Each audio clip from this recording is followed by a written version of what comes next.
screen. So this is the screen for supply chain management. Left side is the P2P cycle, right side is the order to cash, and middle is the corporate department. And we have got specific vendor management activities left side. Order management and delivery management activity is at the right side. This is the ocean management. This the evolution is the history of warehouse management. Under the evolution, we have got some stepwise activities previously involving WM preceded by locator and manual activities in IM. Then we have got tasks and resource management, and now EWM preceded by SCM EWM. So these are the specific history sequence for evolution of WM. This is the high level process flow. That's we know that it is without WM. It is having P2M cycle, P2P cycle. P2M means procure to manufacture, procure to pay, in order to cash. These are the three cycles here. And quality control is acting as a bridge, having inspection type 01, 03 or 06 for P2P or P2M and order to cash cycle. We have got this particular process flow for SCM, where warehouse is having some specific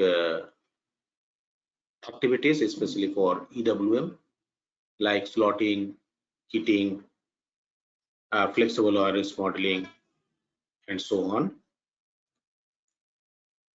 So EWM is applicable for the simplification of complex warehouse operations, and also we can do this stock management in the warehouse.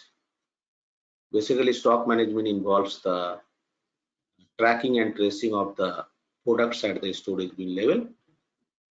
For inventory management involves the maintenance of this inventory at storage location level. This is the main difference,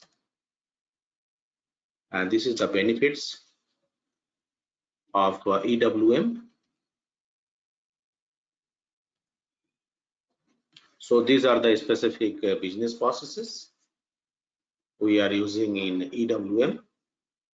So I have clarified task interleaving, so which is most critical for U-flow system. That's why I have covered yesterday about the U-flow, so that we should not go backward for U-flow. So task interleaving provides the execution of inbound and outbound operation by a forklift resource inside the warehouse. So the condition of task interleaving is that the workflow layout should be U-flow, as I have discussed. Value-added services, all the way we know that value-added services is executed in the work center. So work center is the master data imported from SAP PP in warehouse. Okay, and all are the same. You can see slotting is the process of finding out the best bin for efficient put away and picking.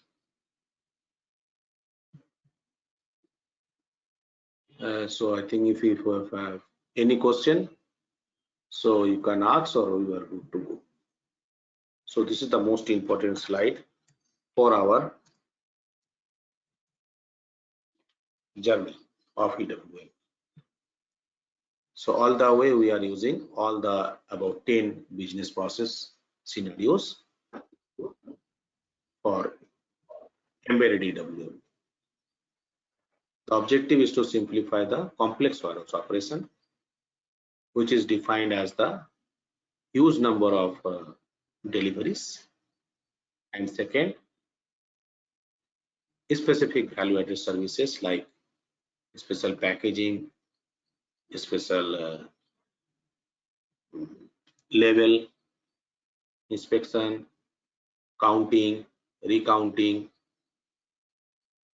then painting, oiling, and so on. So if any question, then we can see. Okay, right. So this is the business function least we need to take care in future. Yard management also, basically it is a yard is a open warehouse where we are maintaining all the movements of the goods using vehicles, stores, check-in, check-out, parking of the vehicles in the particular place. So there you need to maintain very specific master data preceded by customizing data. Okay, so everything I think we discussed yesterday. So we should know our SCM EWM, which is the previous version of previous status for EWM embedded. So any question is there? Nothing. Someone has given, no problem.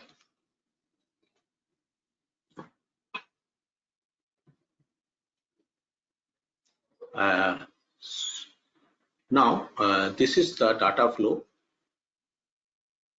from ECC to SCM EWM, because previously we were using SCM EWM. It is called decentralized or standalone EWM. This right side works. And master data involves material master, batch classification, customer master, instructions. So all the master data which are following from ECC to standalone EWM involving CIF core interface. It has got two different server. So this is the main problem of SCM EWM, that we are facing the problem of data loss. We are facing the problem of double maintenance. We are facing the problem of data redundancy. Yes, we need to maintain data, two different servers. We are facing the problem of maintenance related breakdown. Right, most of the time, if there is unhealthy of any of the two connecting sites to partners, the data communication will be stopped. So this is the main problem of standalone EWM. To resolve such problem, SAP has come up with a new specific solution called embedded EWM under S/4HANA premises. S/4HANA has got very specific advantages, as I have discussed. It has got three major advantages. First one is it has got in-memory capability, which can provide the display of complex report in a millisecond. Second advantage of S/4HANA is that it has got column table structure. So what is column table structure? So just we need to go back to this particular screen of help.sap.com, especially for S/4HANA. And we have removed the concept of RDBMS, which is widely used still with our Oracle and other business partners. And third, but not the least, it is the Fiori app. So Fiori app is very much useful not to remember the transaction code to execute any specific transaction. You just click the tile, and second, it is internet level. You can access this Fiori app tiles from anywhere, anytime. Awesome.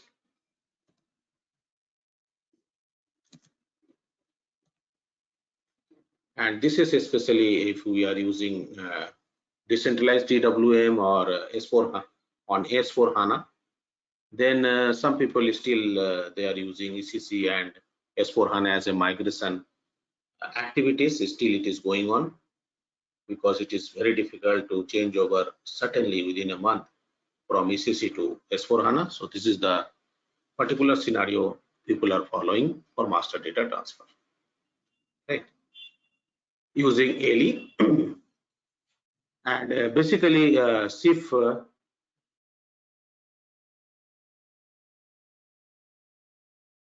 basically in SIF we are having the concept of QRFC, that is using the transaction code SN59 to enable the healthy conditions for data transfer, data communication for both the partners, that is the sending partner and the receiving partner.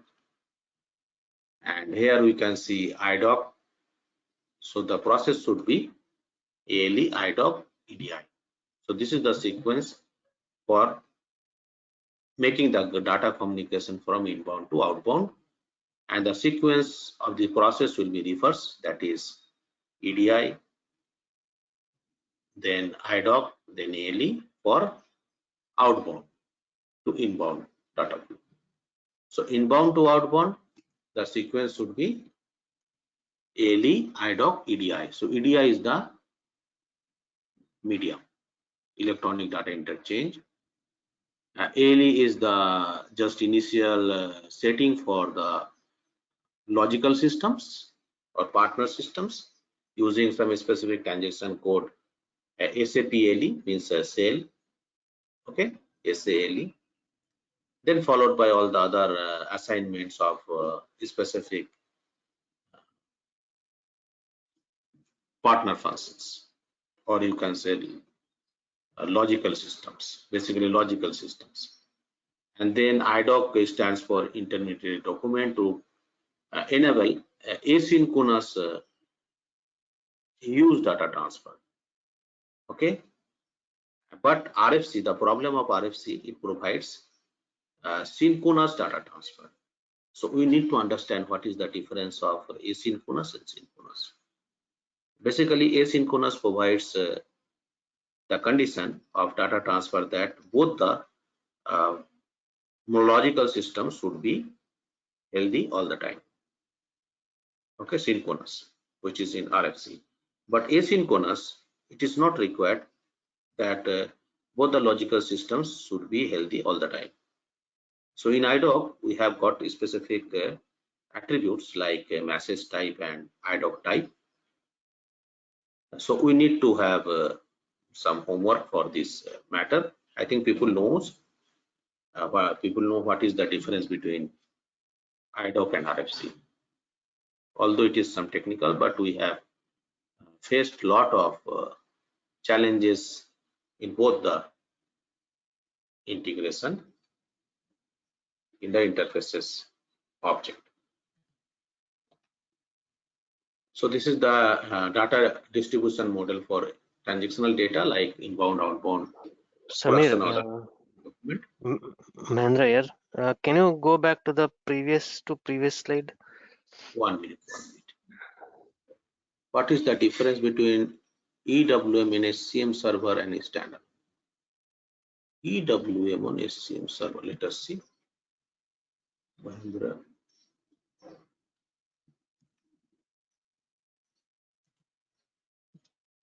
Yeah, this one.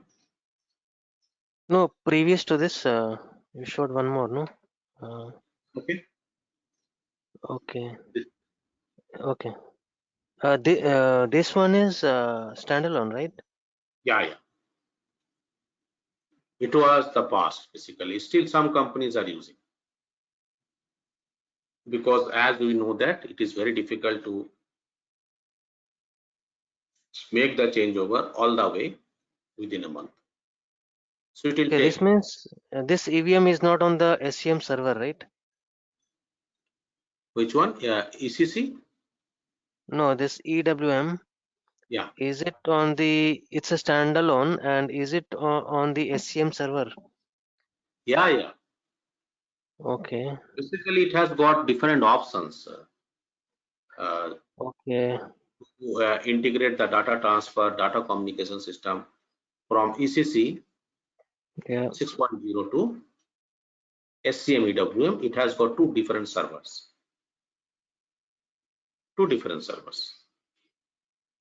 So SCM EWM is having other components apart Okay. from EWM, Like that is TM and all that, right? like event management, TM, TM, yeah. yeah, Okay. APO, Okay. yeah, And the other one is standalone, right? All by itself on NetWeaver, right? Server. yeah. All the other things are there using some middleware. But the problem, what we have faced, and still people are facing, big companies like Deloitte also facing the problem of integration between ECC and decentralized EWM, that is SCM EWM, because of two servers, because of network, because this problem we are having the different critical situations of data communication problem involving data loss, data redundancy, double maintenance, and different bugs, different errors in the data communication system. Okay, is it fine? Yeah, fine. Right, good. Yes. Now,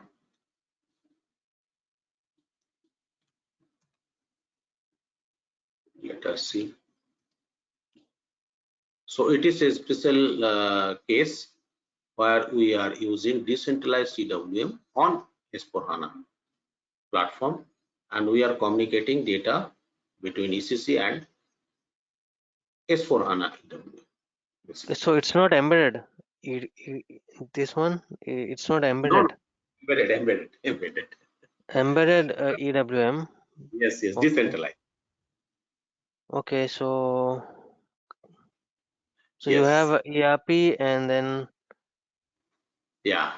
It is ECC 6.0 left side, and right side is the embedded EWM. Both are two servers, right? That's why it is decentralized.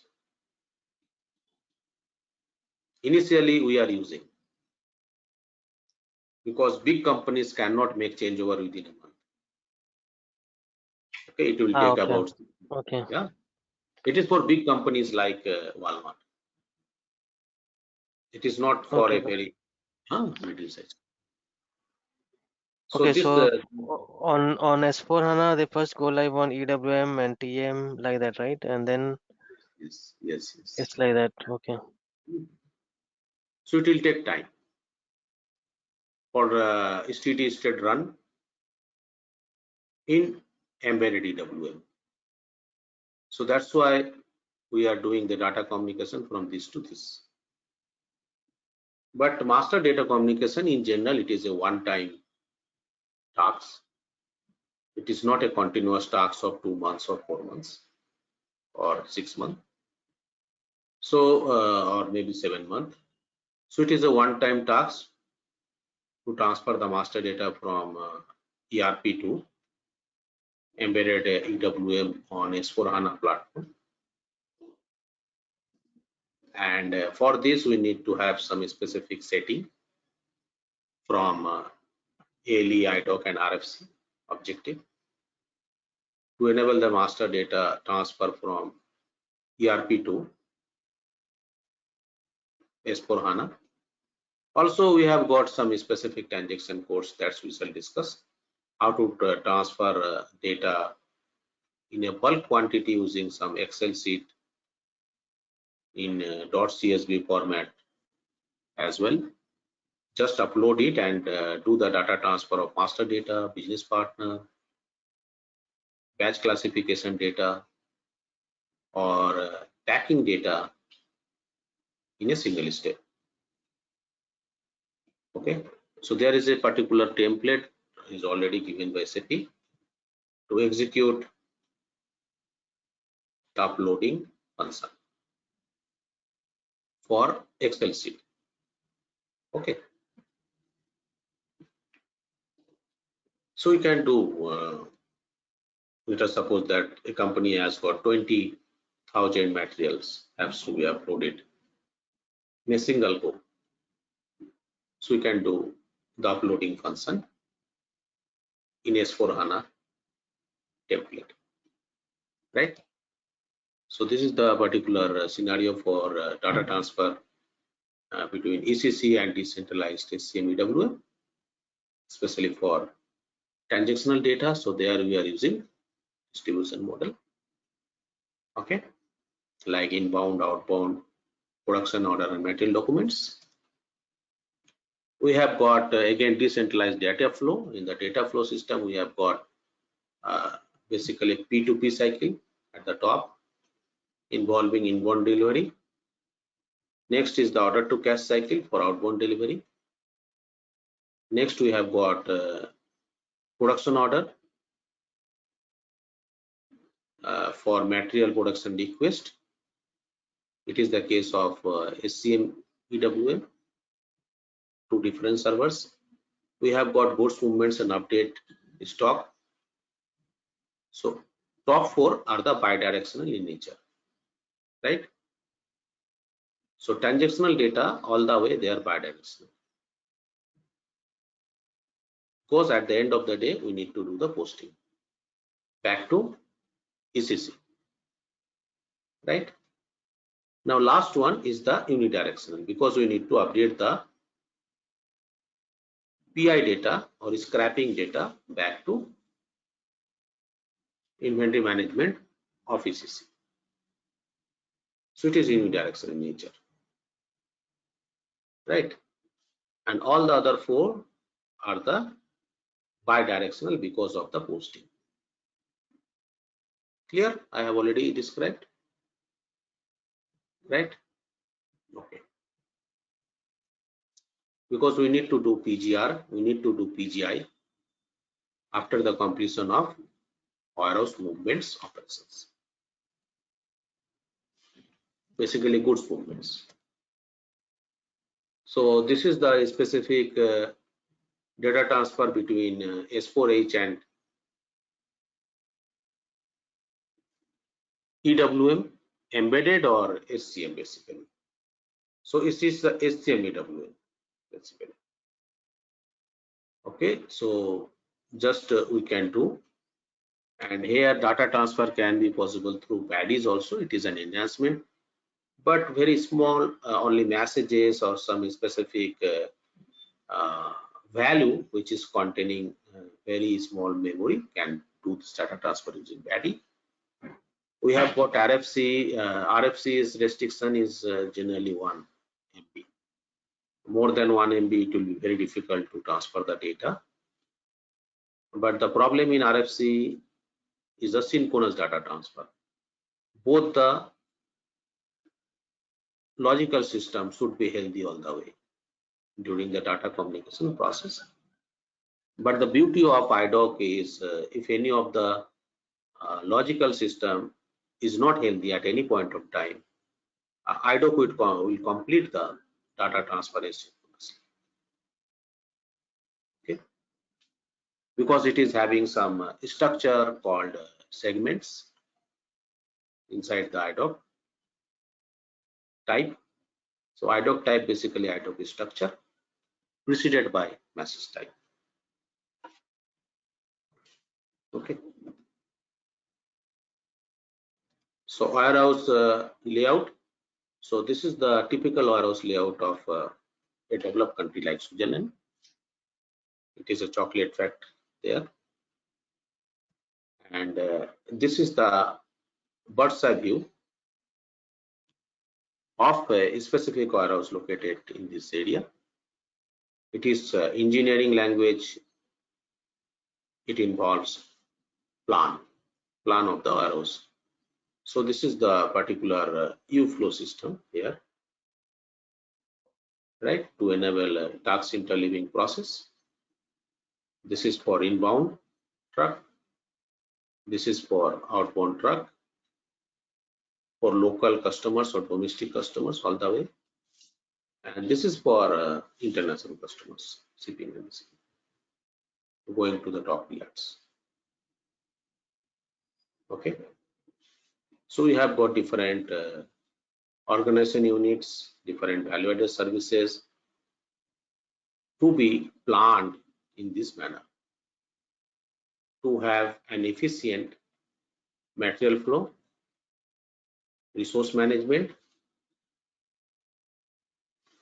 inside the warehouse. So we need to remember this type of structure whenever we are going to implement greenfield implementation project for embedded EWM.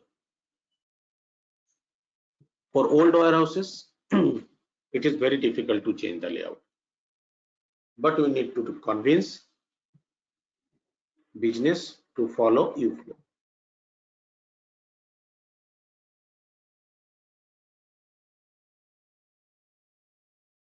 Okay, is it correct?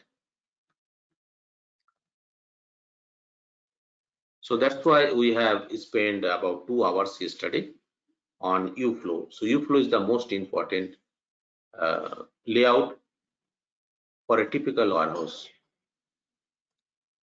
management system.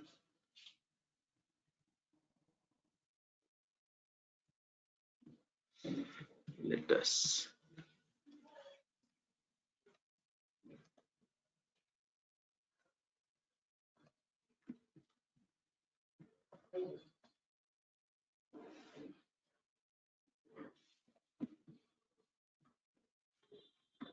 yes.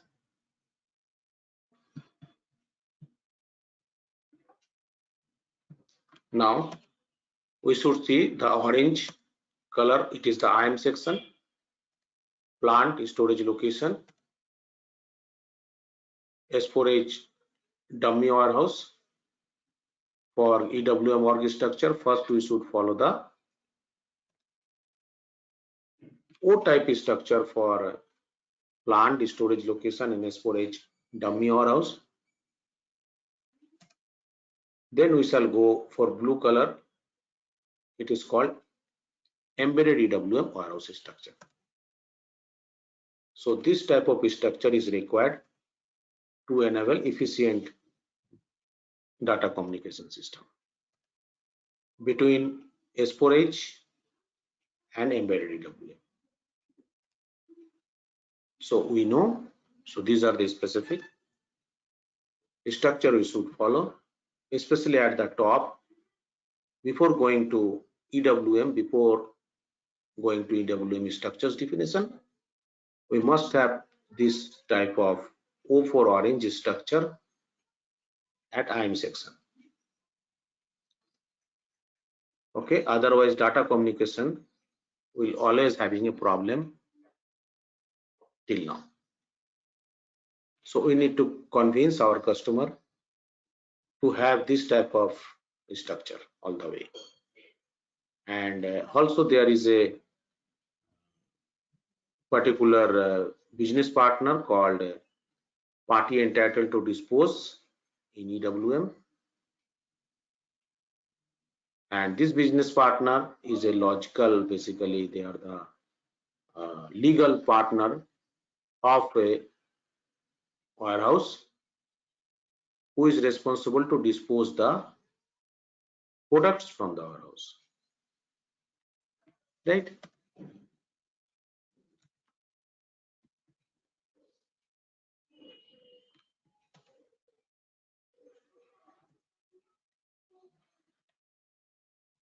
So these are the specific definitions. I think we know these definitions: warehouse number, storage section, storage type, storage bin, all the way. So these are the 4 specific organization units. Highest level is the warehouse number, and lowest level or smallest level is the storage bin, which is coming under the organization units. for embedded warehouse complex. So let us see any question. Right.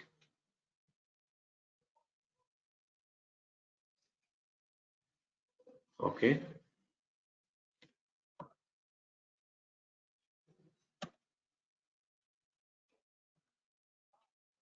And quant, basically quant involves the quantity of the materials or products inside the bin. The value of quant is reduced in EWM because quant has no existence after the movements of the goods. But it was mandatory in SAP ECCWM. Nowadays, it is not so much value, so much importance in embedded EWM because quant we are having the problem of tracking and tracing process because it is vanishing. If we change any attribute of the quant, so quant is having a specific 7 to 8 attributes like quantity of the material, material number, material description, unit of measurement, SLED, shelf life expiration date check. And next is the batch management, serial number all the way. So if we change any of this attribute for a quant, the system will create a new quant automatically and system will delete the previous quant. So this is the problem with the quant. Replacement of the quant is very frequent in EWM. So we are having less importance for quant, but it is a mandatory object in SCM, basically in ECCWM. So supply chain unit is basically it is working as a base to enable the data communication from S4HANA to EWM. So we shall see how the supply chain unit is applicable for different business objects like plant, shipping points or business partners and so on.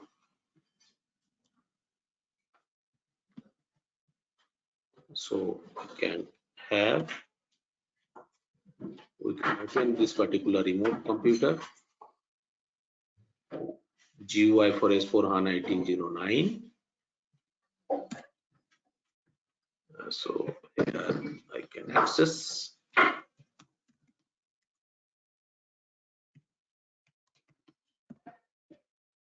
So this is the main screen, easy access screen, user access screen, you can say, user may SAP menu to create master data and transactional data all the way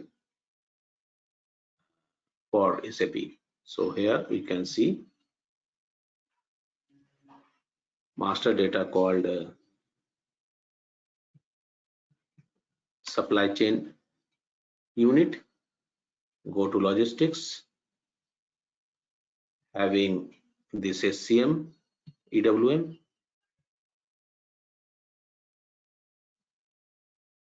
Now go to this monitoring system.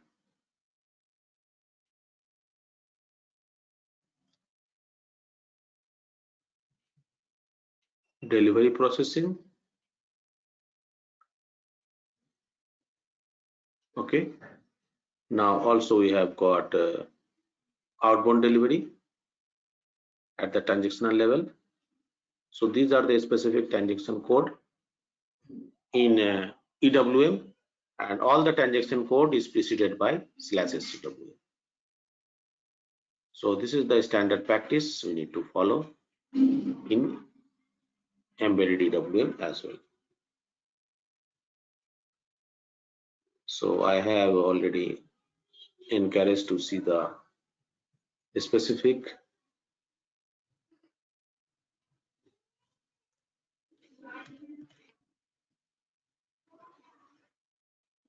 transactions, and here we need to see SCMB SU main, right?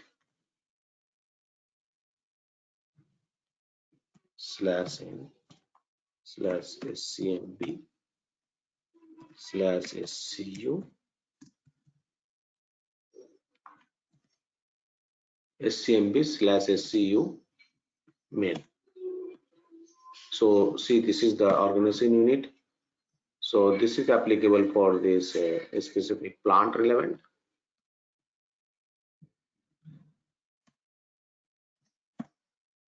So already our expert has done the job to communicate the plant data from S/4HANA to EWM template.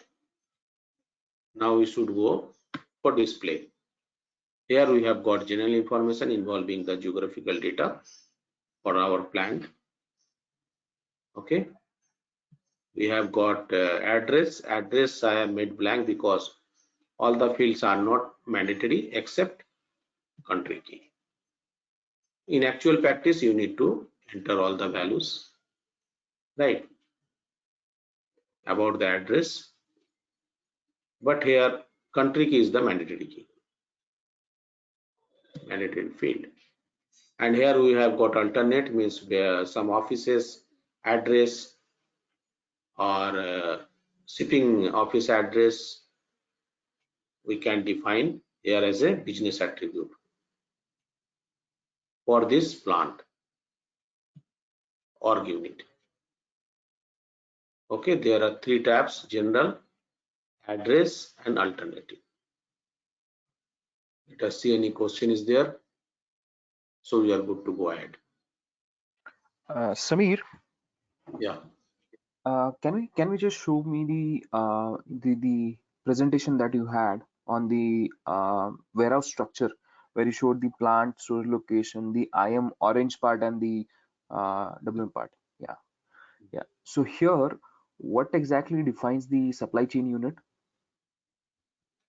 Basically, the supply chain unit, basically it provides a platform to communicate org data. So like I have mentioned, org data we have got N801 as a plant in S/4HANA. Okay.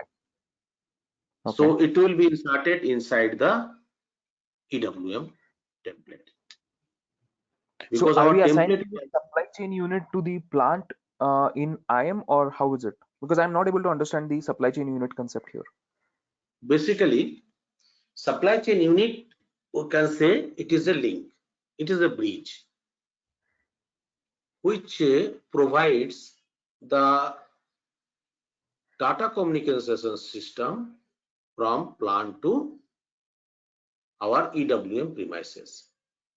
So in order to enable such communication system, there is a particular business object called supply chain unit, which is used as a middleware, you can say, maybe middleware, maybe some specific bridge, okay, to enable the data transfer of plant from IM to EWM embedded. So that's why you need to define them. Okay, This so is the hierarchy wise, initial. okay, so like if I have to talk about the hierarchy, so how does the hierarchy here fits for supply chain unit? Hierarchy, that's why. So hierarchy wise, first we need to define this here plant, plant level. Yeah, then go to a specific WM level. Okay, so plant is all the way connected to ROD and AFS here. So ROD stands for receipt on dock, storage location in IM.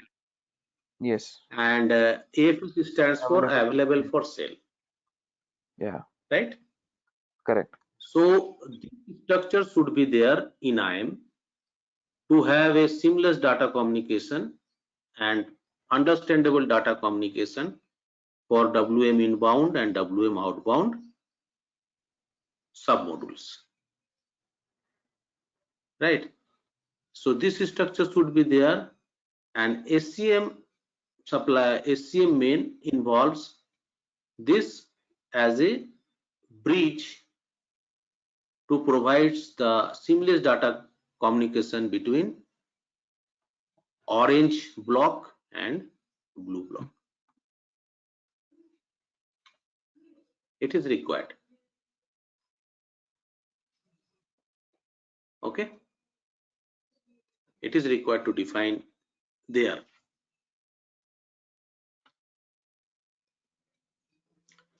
And this structure we should follow as definition and assignment activity in IM, especially in IM, which is new for us, this orange structure, that is N801, ROD, AFS and N80.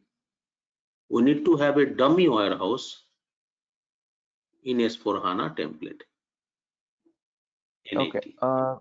Yeah. So about the the dummy warehouses. Now let's say if I'm having multiple warehouses, let's say I have 4 different warehouses in EWM. So is it 4 dummy warehouses I have to create in the ECC, or it can be one dummy warehouse which can be assigned to the 4 EWM warehouses? No, dummy warehouse, it should be 1:1. Okay. Okay. Yeah, it should be 1:1 because there is a master data called default party entitled to dispose. So what is the function of this master data? This master data is working as a business partner for our warehouse, and he is a legal partner basically. This legal partner is responsible to dispose the warehouse stock within the stipulated time period. Now the time has come that we should not make MTS scenario all the way, and we are storing the product inside the warehouse. Yesterday I was discussing that there should be 80-20 ratio between MTU and MTS as per the understandable norms of SAP also, and it is the concept of Pareto analysis also, that we should not make too much or too many products under MTS, make to stock. Otherwise, we are violating some EHS rule. EHS stands for Environment, Health and Safety Rule, as well as we are violating some misuse, okay, natural resources. The time has gone that we are producing 20,000 apparel which has no demand in the market now. Hence, someone has asked me yesterday, what is holding cost? Right? Who has asked? I think Dipesh. So, holding cost is one thing, it is right. But what is about the cost of unsold product? It is always a KPI for supply chain manager. Right? So, this is the man. For this, we are maintaining also this structure as well as for efficient data transfer. Is it fine? Yes. Maybe further I'll have some questions, but for now we can proceed. Yeah. Because in this structure, we have got activity area. Again, it is a new business object in S4HANA premises, especially for EWM. So activity area is based on the different activities we are doing inside the warehouse, like GR, GI, PI.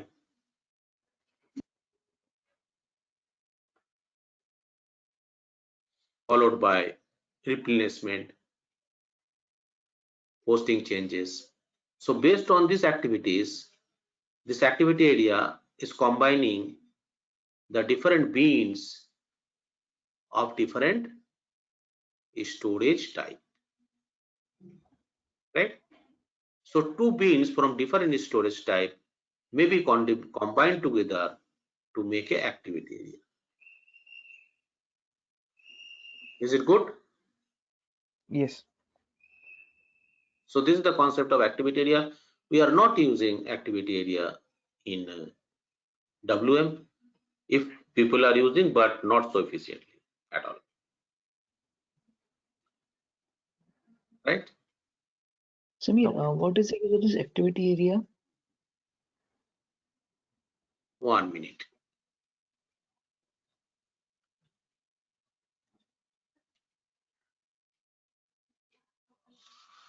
Yeah.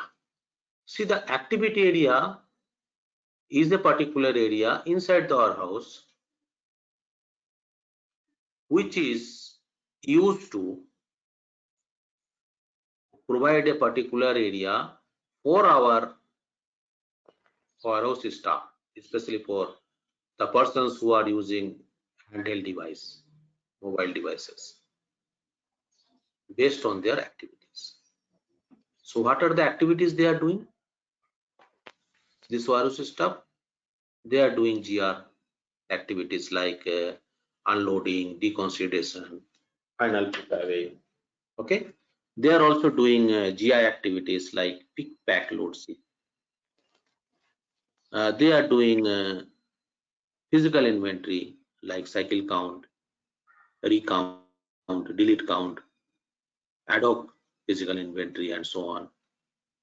They are doing replenishment, plant replenishment, direct replenishment, order replenishment, and so on.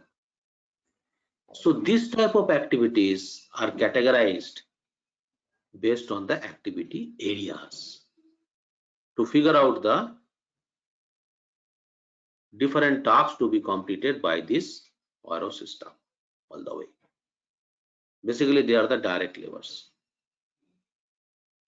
For this, we are having the concept of combination of different bins from different storage type.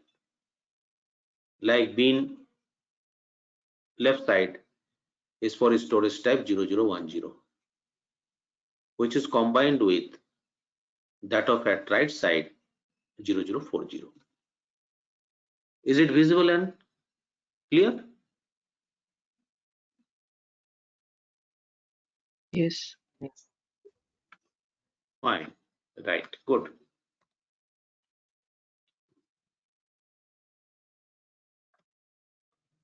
Now these are the specific business object name followed by the definition. So definition all the way we know that, and we can see the example of storage type, maybe open storage type, goods issue, goods receipts, rack, shelf, bulk storage.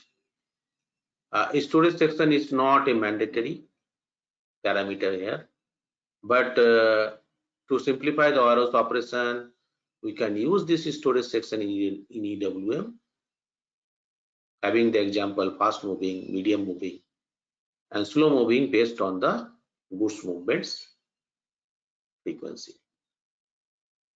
A storage bin is the lowest level where we can store the products for tracking and tracing purpose in EWM complex.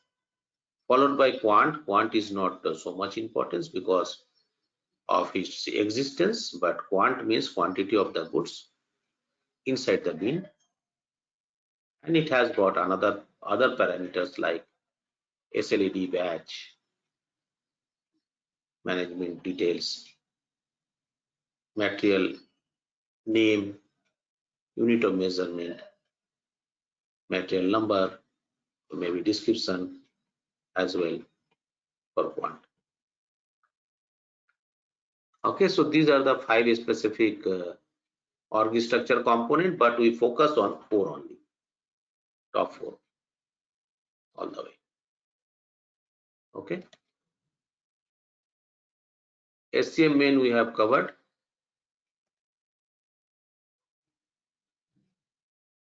Knowledge check we should cover. First one, what should be the answer for first question? To create an inbound delivery, which one is the required option for PO? setting. Information control. See, and it is very easy. And for rack, self, and damage, what is the objective for which Right. org unit? Is it A, B, C, Types. D? Which one? Is it C or A? C. I think it is, should be C. Yeah. It's B, I think. So let us try. Huh? Is it B, storage type? Open shelf, damage, rack. No, no. That's not a. Okay. Okay, let us try our luck.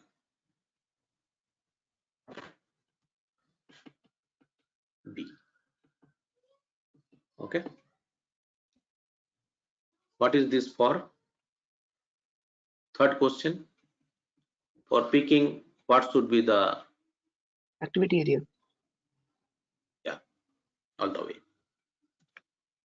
activity areas? So I have already described with example. Samir, Master data. can I go back? Can I go back once? About the storage type, question. Now here, Yeah. rack open shelf damage. Now I understand, like, it is a type of storage, but when it comes to the warehouse entity, correct? So why is it not defined as a section? Because storage type is somewhere will, maybe you're doing goods receipt. So goods receipt area is one of your storage type. Goods issue is another storage type.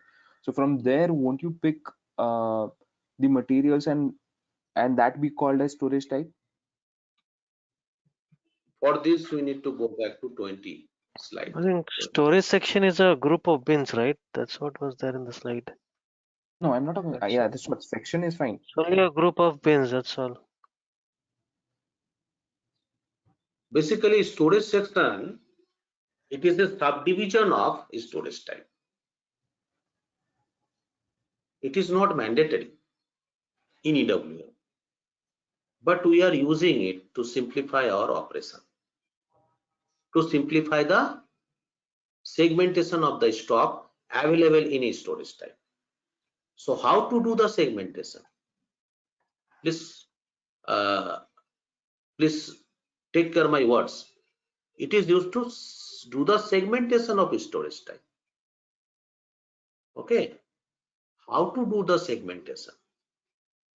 How to do the subdivision? Just like in government, we have got subdivision for a particular division. So how to do the subdivision?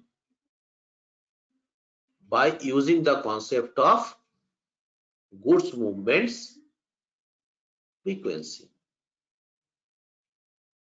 Like for heavyweight or frequently usable products or SFG. SFG stands for semi-finished goods, or raw materials or components which are moving frequently in the warehouse complex. We should place them as a fast moving category. And what will be the address? So address should be at the lower storage sections, fast moving. Okay, because it will take less time for put away and picking, right? Similarly, medium moving will be at the medium rate, and if it is slow moving, then it should be at the top rate. So based on the movements frequency, we have to do the segmentation of storage type, which is called storage section. Now it is clear, team. Yes. Yeah, but storage type, they are the pillars. Storage type, they are the pillars involving some specific large storage space or storage zone, maybe based on the self, open or bulk storage and so on. Storage type, they are the big pillars. In some companies, we define yard as a storage type. Can you imagine? They have got yard, not too big yard, like a food making company called Macronym located in Gurgaon. They have defined yard as a storage type. Why? Because their opinion that yard is also is coming under the entity of warehouse only. Why should we make a separate open warehouse called yard to create more complex things? Because whenever we are creating an open warehouse called yard, we need to maintain many other master data. In order to simplify such operation, the company's BPO, business process owner, business process owner decided to have a separate storage type called yard. So yard is a pillar. Okay, got it? Is it clear? So Yes. I'm giving the example all the way. Yes, Tim. May I get? Is it clear? Great. Next.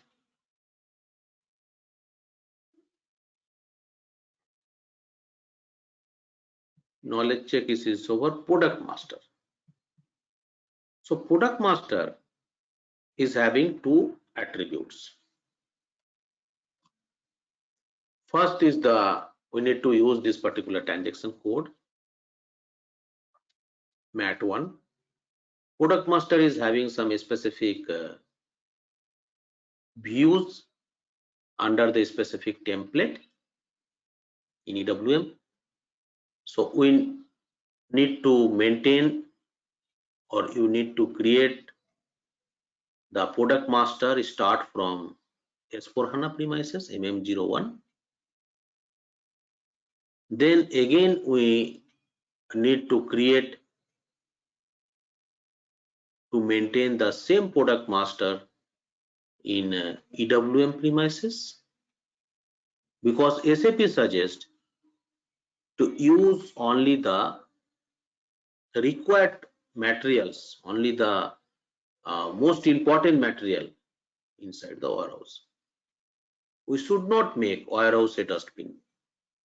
We never consider warehouse a scrap yard. Okay, because your business is related to the manufacturing and supply of apparel. Your business is not a scrapper business. You are not a scrapper. That's why SAP suggests all the way to use warehouse as a very efficient and effective storage area, maybe storage place. Okay, for this we need to check which materials are going inside the warehouse.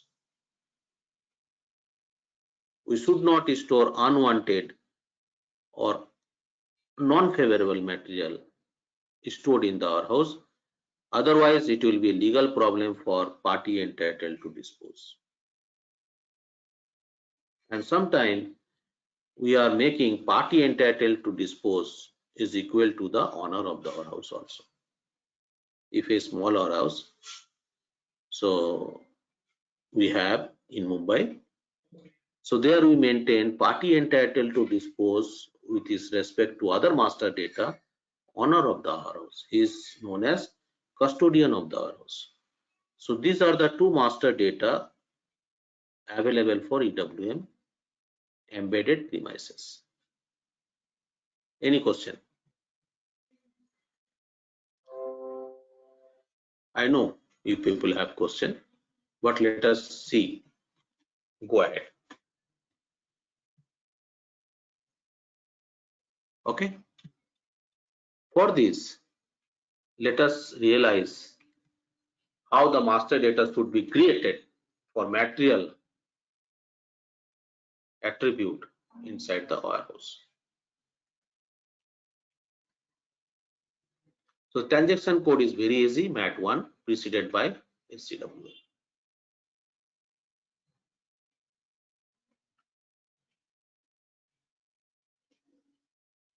Let us go for new GUI. GUI now MAT1 is there in my favorite. You can create favorite here from here. Right click, then insert transaction. You write /SCWM/this. So this is the process someone has followed. So let us see that we need to create a new master data. Let us suppose that EWM QI, quality related, very specific product master. Our favorite warehouse would be N800.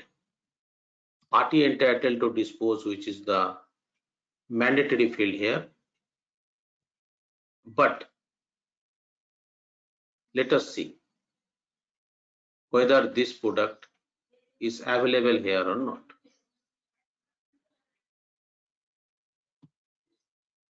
This product is not available. Whether this product is available in S4HANA or not. Here it is cannot create, means this product is not available in S4HANA also. Okay, if this product is available in S4HANA, then we can create here also. If this product is available in WM complex, then we can display here. So both are not there. Now we need to go to MM01 transaction code. Let us suppose that I am new in S4HANA. Nobody has told me about this system. And supply chain manager asked me to realize some master data transactions like product master. I have checked it and found the messages. Does not exist in the live cache, means it is not available in this system at all. Now what is the solution? We need to go to new GUI window, write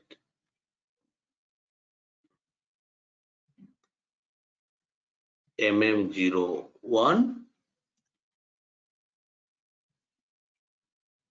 enter. Let us select mechanical engineering, our favorite industry sector.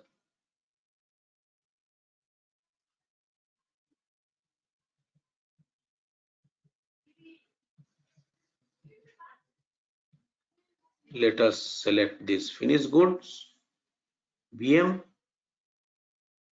Let us copy this material from one existing material. It is already existing.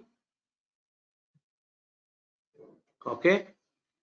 Copy is very easy because it will be copied many existing field value to the new material. Right? Let us try our. These are the views should be taken care. So in EWM, we have got two new views to be transferred from S4HANA premises.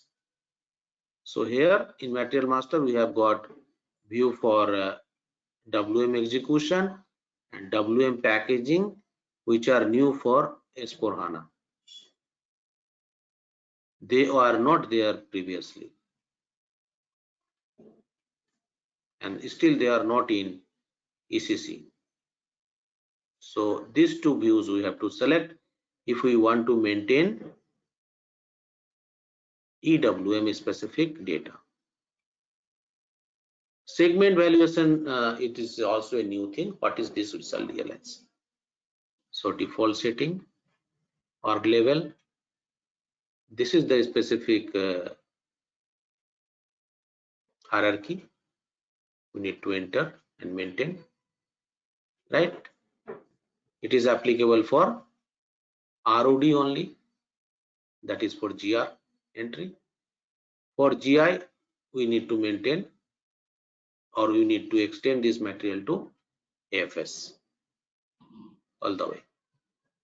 So see the default setting, go there, press enter.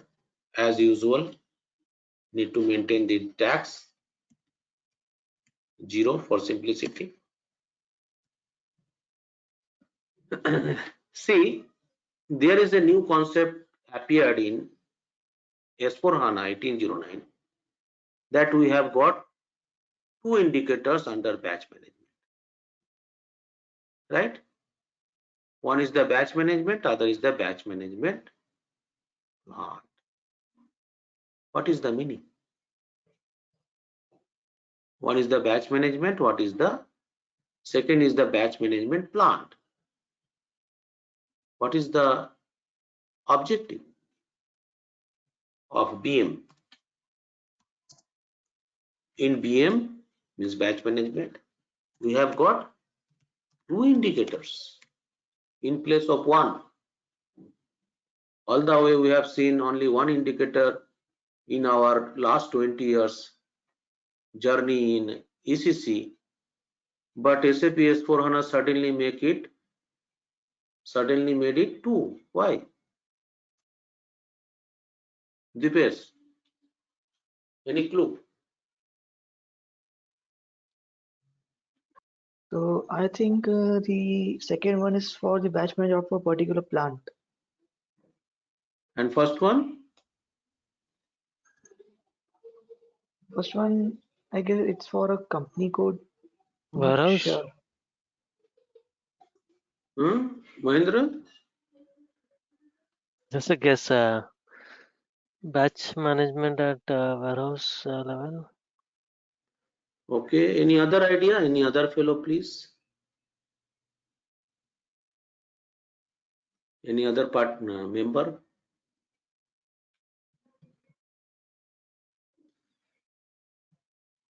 See, let us discuss that batch management. We have started our setting starts from activate batch management in customizing setting.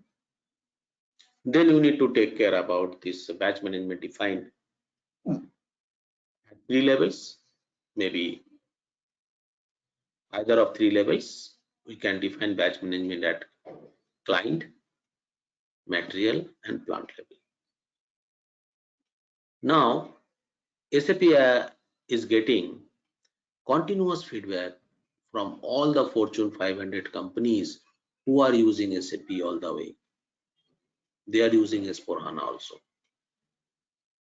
They are facing too many problems in S4HANA still. It is not steady state run till now.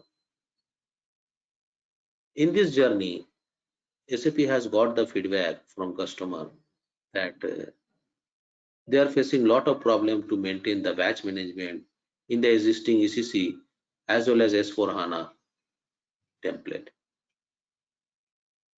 For this, let us suppose that we need to maintain the batch management at material level for a particular product, EWM QI08. It is applicable for all the plants for this particular material because it is at the material level and we have maintained the specific batch class type, maybe 022 or 023 as required. Now, the question is here that now the company has got different plants. First plant is the manufacturing plant. They want to maintain the batch management all the way. Fine. They have got a distribution center which is working as a, let us suppose that distribution plant for sales and distribution module, order and cash scenario. order to cash scenario, basically O2C, then they do not want to maintain batch management because they do not need, right? They do not need to maintain the specific batch management attributes, right? Then how do we control it? How do we enable it? Now SAP has got very specific solution to solve the problem that the same material is used by plant P1, that is production manufacturing plant, and plant P2, that is for sales and distribution plant, which are not interested to use the batch management. So that's why the first indicator is for batch management at material level, and second indicator is for batch management for the specific plant. So if we do not enable the second indicator for the specific plant, for instance, it is a distribution center, then we need to maintain only batch management at top one all the way, and here second one, batch management for this plant, we need to maintain only the specific plant number. For this case, it will be only manufacturing plant. If we need to maintain the batch management in R&D, specific plant, or PLM specific plant, right? Then we can. Or plant maintenance specific plant, then we have to define the plant maintenance specific plant, that is maintenance plant value all the way. Understood? Or any question? Samir, I have a question here. Let's say there are two plants, okay, and the material is set at batch management at plant level. Okay, there is no batch management at the material level. No, Now, the condition should be material level. Then in what case are we only using batch management at plant level? That's why, no? So this is the solution. This is the solution. Just first indicator will be applicable for material level. Correct. Second indicator will be applicable for going to the same material to be used by different plants. The first condition is mandatory. We should assign the batch management at material level, first one, all the way, and then do the selection for second indicator's value. Okay. Okay, that means we cannot select just batch management. Yeah, and at the back end, batch management starts from the material level. I think OMAD is the transaction code. I think we need to check at the back end SPRO menu. So the first condition should be mandatory for defining the batch management at material level only. So this is the condition we need to follow. Other scenario, it won't happen. Okay, so that's why I am giving the example appropriately.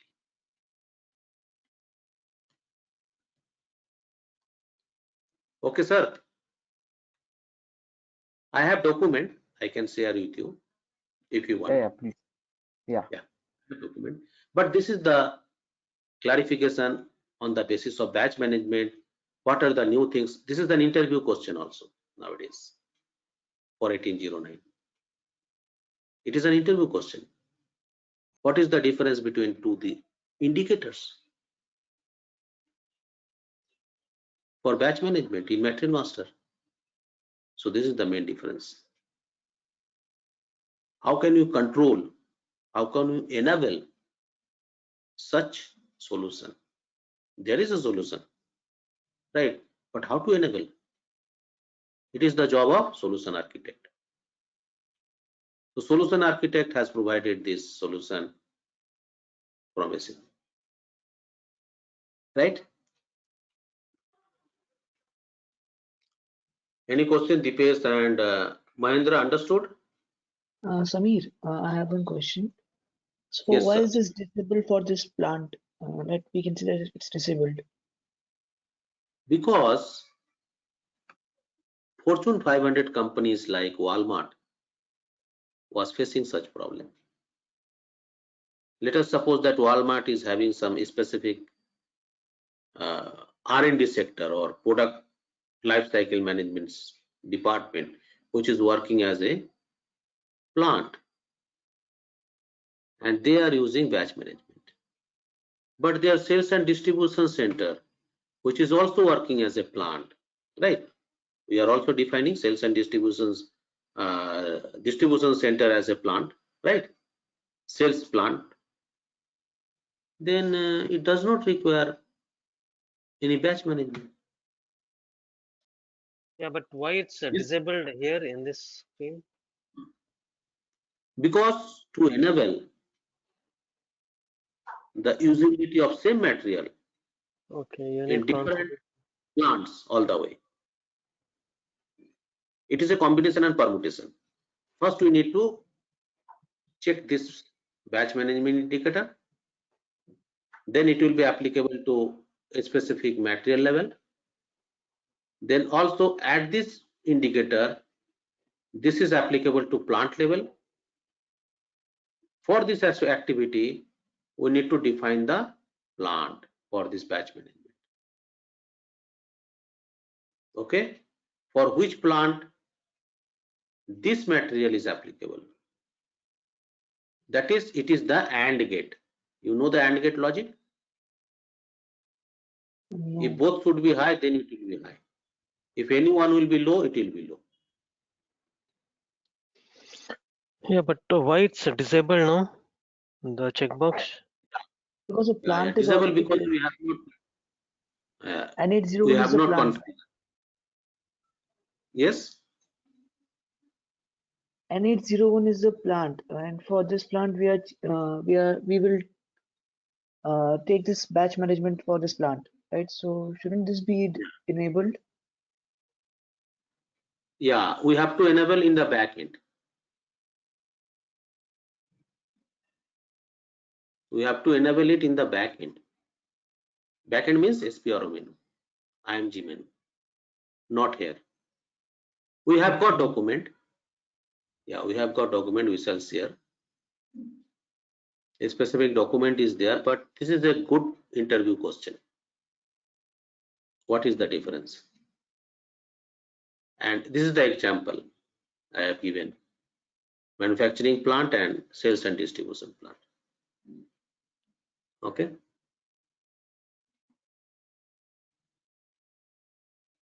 So let us not use batch management now, because if you use batch management, then we have to maintain many other business objects like batch class, characteristics, some master data values like validity and other things. Okay. Now let us go ahead. Purchasing plant. Accounting, we need to maintain the valuation class all the way. Standard price should be.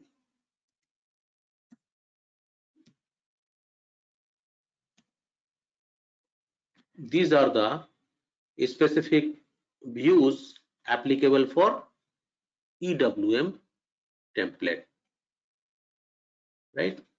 So we need to maintain the WH material group, storage conditions for EWM template, right?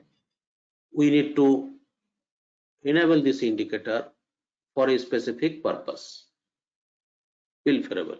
What is the meaning of field variable? Team, let us know. Why there is a new field variable is appearing here? What is the objective?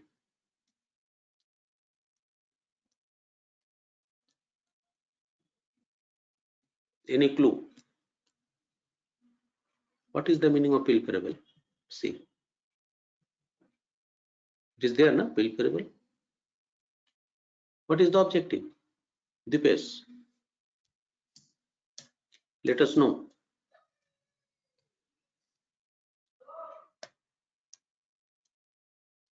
Field variable means dangerous goods,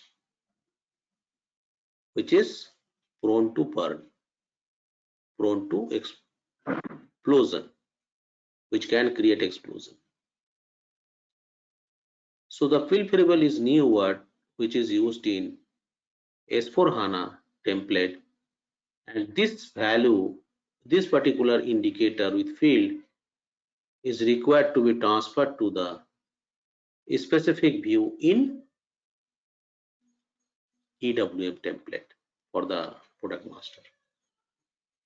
So if this material, this product is dangerous goods in nature,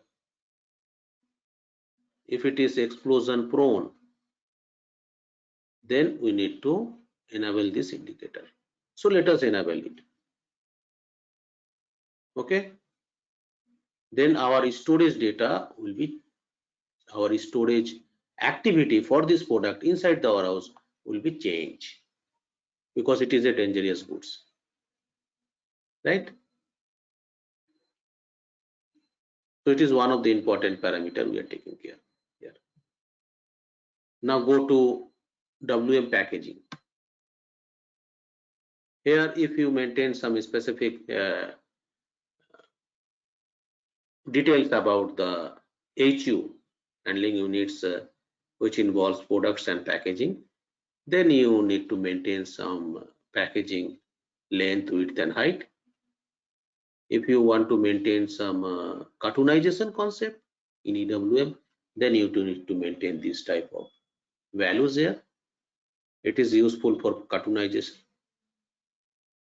right? So cartoonization is a process to optimize the utilization of the packaging materials, space, right? Space of this particular room or particular warehouse, as well as second type of packaging. So cartoonization involves three major things in EWM complex, right? So let us see if any question is there or not. Fine, we are good to go. Other is the, let us check about segmentation data. So segmentation data involves the valuation of the products based on the vendor, based on the customers, based on the vendor sub range, or based on the specific region. So this segmentation we are using in SAP PP also, apart from SAP MM, to do the product segmentation based on the valuation, maybe based on the specific region of vendors, maybe based on the specific customers and so on, business partner basically.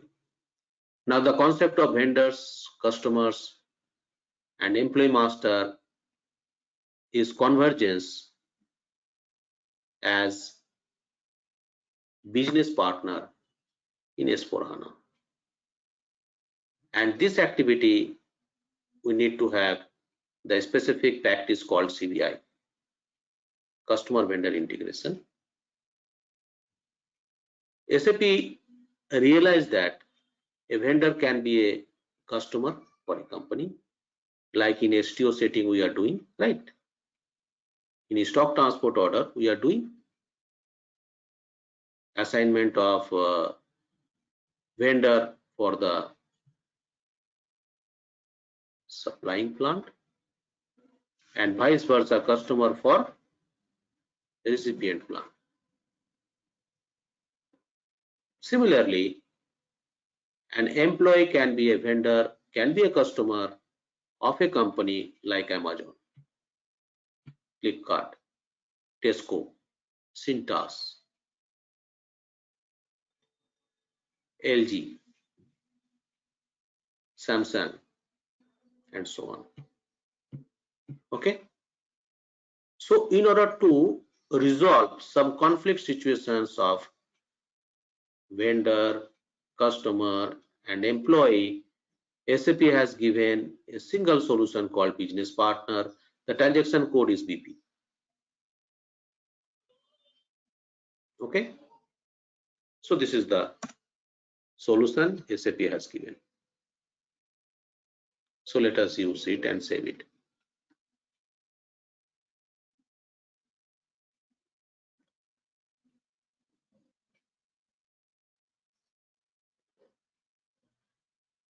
Yes, good question. Basically, dangerous items is also having, yes,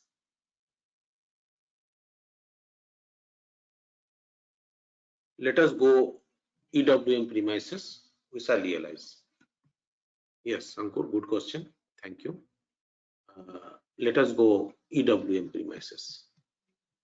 We are still in S4HANA template. So let us go to the EWM template. This is. Now, again, we shall try to create it. We have created this product in S4HANA template.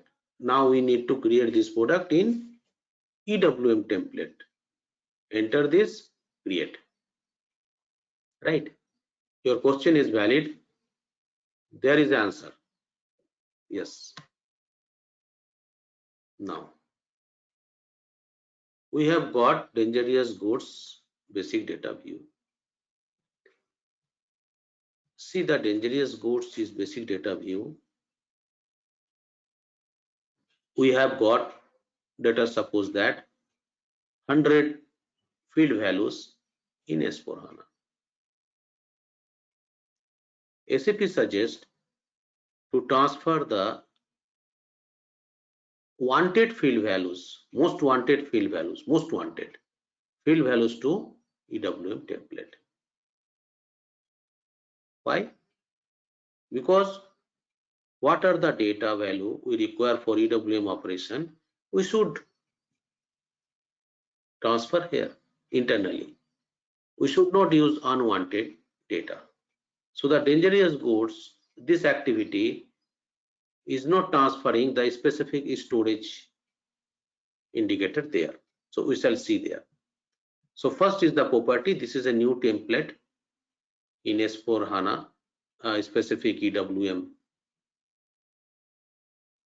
product master. And for this, we have got this data, which is imported but non-editable here. Okay, it is grayed out all the way, like material group, shelf life specific data, they are grayed out. Means SAP is pulling data from S4HANA template to EWM. Let us go for unit of measurement. It is also coming from S4HANA. It is also coming from S4HANA.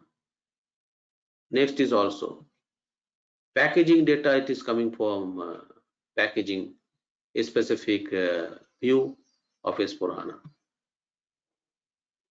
Up to this view, see, this bill variable indicator is transferred here. Okay, in order to maintain the best practices of storing the product, which is dangerous in nature, SAP has enabled this specific indicator and transferred here from S4HANA. And we do not have specific dangerous goods under this section of basic data under this dangerous goods. We have dangerous goods below: hazardous substance, staging relevancy, environment relevancy, relevant, environment relevant. So these are there, but this specific applicability is for storing purpose for slotting. Okay, so slotting is a process to find out the best bin for a particular product for efficient put away and picking. This data under storage view in EWM master data template. Okay, because of the slotting activity. Also, we have got any doubt, then we need to press F1 specific.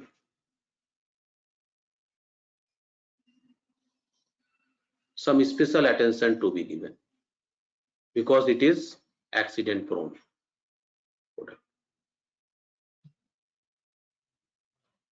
Reporting purpose and slotting, basically slotting. It is basically slotting specific activity.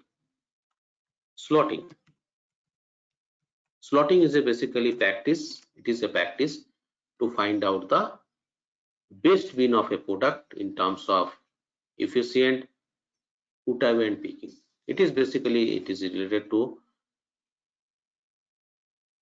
fulfill the requirement of slotting. Reporting as well as this business scenario called slotting. So slotting is widely used in paint industry also, because paint is all the way, it is dangerous good, right? It is fire prone, so it is coming under dangerous goods. So it is widely used in paint industry for all the products. Yeah, it has got impact, especially for slotting. Whether the material is coming under pilferable tick mark enablement from S/4HANA template, then you need to maintain some specific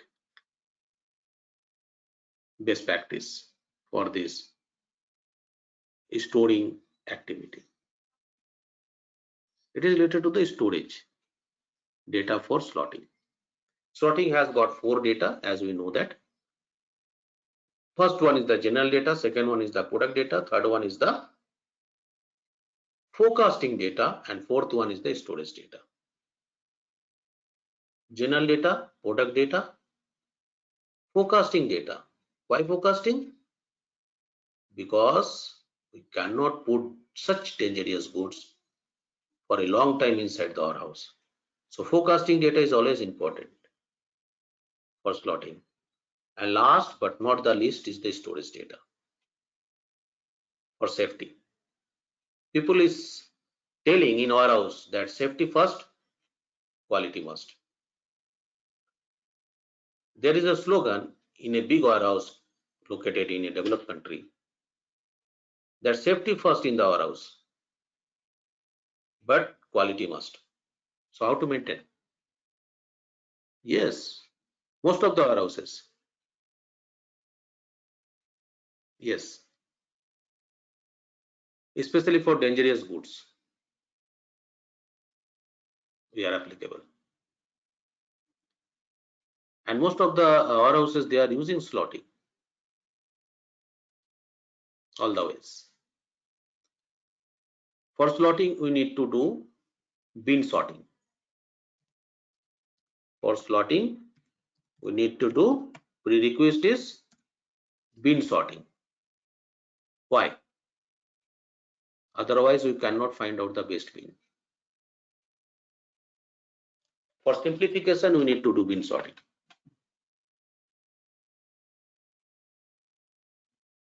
Yeah, if the material is not required for slotting, if the material is not required for this particular specific business scenario, we are not yet to maintain this big variable. That's why it is an optional. Otherwise, it will be mandatory in S/4HANA. Okay, is it fine? Right, good. And what is the prerequisite for slotting? It is bin sorting. Otherwise, we cannot do slotting. It is a challenge, because let us suppose that at GR area we have got 20,000 bins. So how to find out the best bin for a product for efficient put away and picking? It is impossible, right? It is impossible.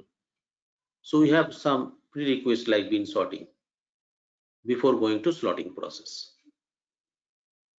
First, we need to do the sorting based on some logic of goods movements. So bin sorting is based on the logic on goods movements applicable in the warehouse, right? Is it logical? Good. Understood or not? Team, great. Thank you. Let us go next. Up to this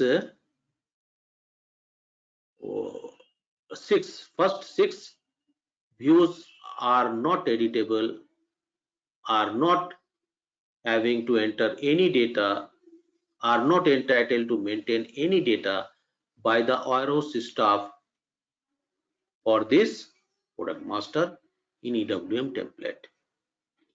Now we are going to the most important view called warehouse data, where it is the responsibility of the warehouse staff to maintain all the specific data which are coming under white background as per the business need. Okay, so in general we are maintaining the second one, that is process type determination indicator. It is not mandatory, but in general we are maintaining. PASI, put away control indicator, it is known as PASI. SRC, SRC means stock removal control indicator. So these are the three fields in general we are maintaining to use this product inside the warehouse. 1 minute.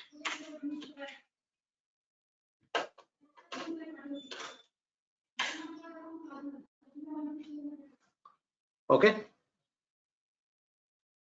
so let us go ahead.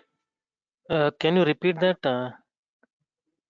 Yes, in general we are maintaining three values in this particular warehouse data. Okay. And it is the responsibility of the warehouse staff in the EWM complex to maintain this data. It is the process type determination indicator. Now what is process type? Process type is equivalent to the movement type of ECC. PASI, put away control indicator, it is PASI, PSCY. SRC means stock removal control indicators all the way. Others in general we are not maintaining, but if it is required as per the BPO decision, here BPO stands for business process owner, right? If we are calling BPO, so it stands for business process owner in EWM complex, right? It is our nomenclature. Then go to slotting also. Slotting is specific data, right, related to the indicators, demand quantity, some requirement. This status should be blank at the initial stage, and we need to do some master data maintenance for slotting. Then it will go to stage 2. If we create the slotting transactions from blank to 2. If we enable 1, it won't allow slotting. Enable 3, it won't allow slotting. It will flip between blank and 2 as per our need. So then someone will ask why SAP has given, right? SAP has given to block a particular product for slotting for a specific objective, for a specific time period. For this month, we do not want slotting for this product, right? Due to some specific reason. Then it will be 1 or 3. But at the starting, it should be blank. Then system will change automatically to slotting status to value 2 based on the transactions. Automatically change from blank to 2. And if BPO, business process owner, has planned that we should not do slotting for this product for this month of July, so he has changed the value to 1 or 3. That's all. Okay, understood? There Yeah. is a question. Yeah, great. Now go to storage type data. So what is the use? Any idea or any clue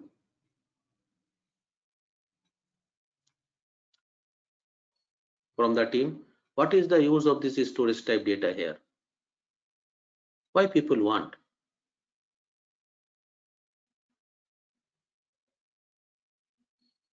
What is the purpose of this storage type view? Yes. That is to assign a storage type for this material, right? So what is the use? Means which business case? Which business scenario?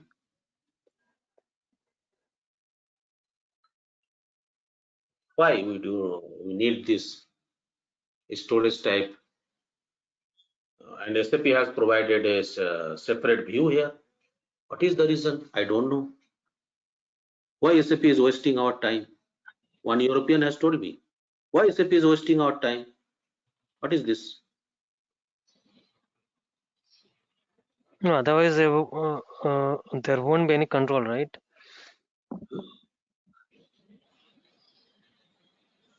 What is the meaning? I mean, if a storage type is not defined, then a material can be stored at any location, right? No, sir, So no. there's no control basically. No, no, no. No? Is it for the suppose a material is fast moving or slow moving? So the slow moving material should be kept on the upper shelf and the fast moving on the lower, so that the process can be efficient. That we have already defined in org structure. Right? We know org structure, enterprise structure. That we have already maintained. Okay. It is about master data in EWM template, material master. Why SAP is disturbing us? One American who has told me, why SAP is disturbing us? SAP is wasting our time all the way. What is this? For warehouse staff is too busy and we have to maintain this data. Why? We are supposed to maintain. He was telling me, we are supposed to maintain this data. Our boss has told me, but boss does not know what is the reason. Boss has told him, please maintain this data, but he does not know what is the reason, because he has got this information from top management that we need to maintain. Why? Dipesh, come on.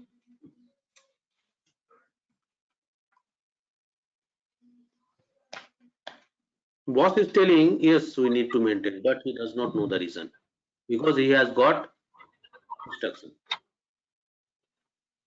from top management.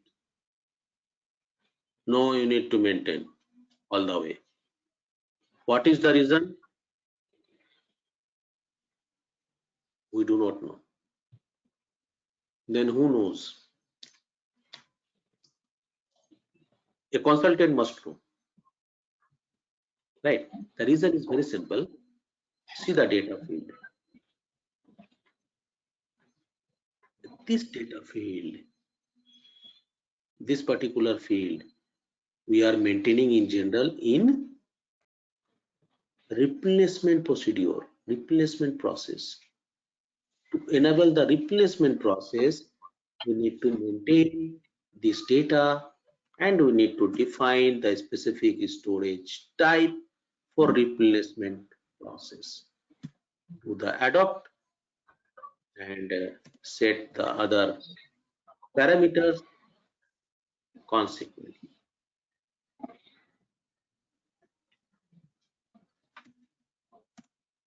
To enable replacement process. Now, what is replacement? It is a big question, right? What is Suppose if replacement? a material is, suppose if a material is, suppose it's not in stock, so we have to replenish it. Hmm. So Is here it we will a quantity? Hmm? We need to maintain all the data. You are right. the material will go below 5, then then we will get a notification that we have to order that material. Yes, yes. It's linked to MOQ, right? Huh? Linked to MOQ. Yeah. Basically, there are three fields for quantity we need to maintain. What is the minimum bin quantity? What is the maximum quantity? And what will be the minimum replacement quantity? Unit of measurement should be the same.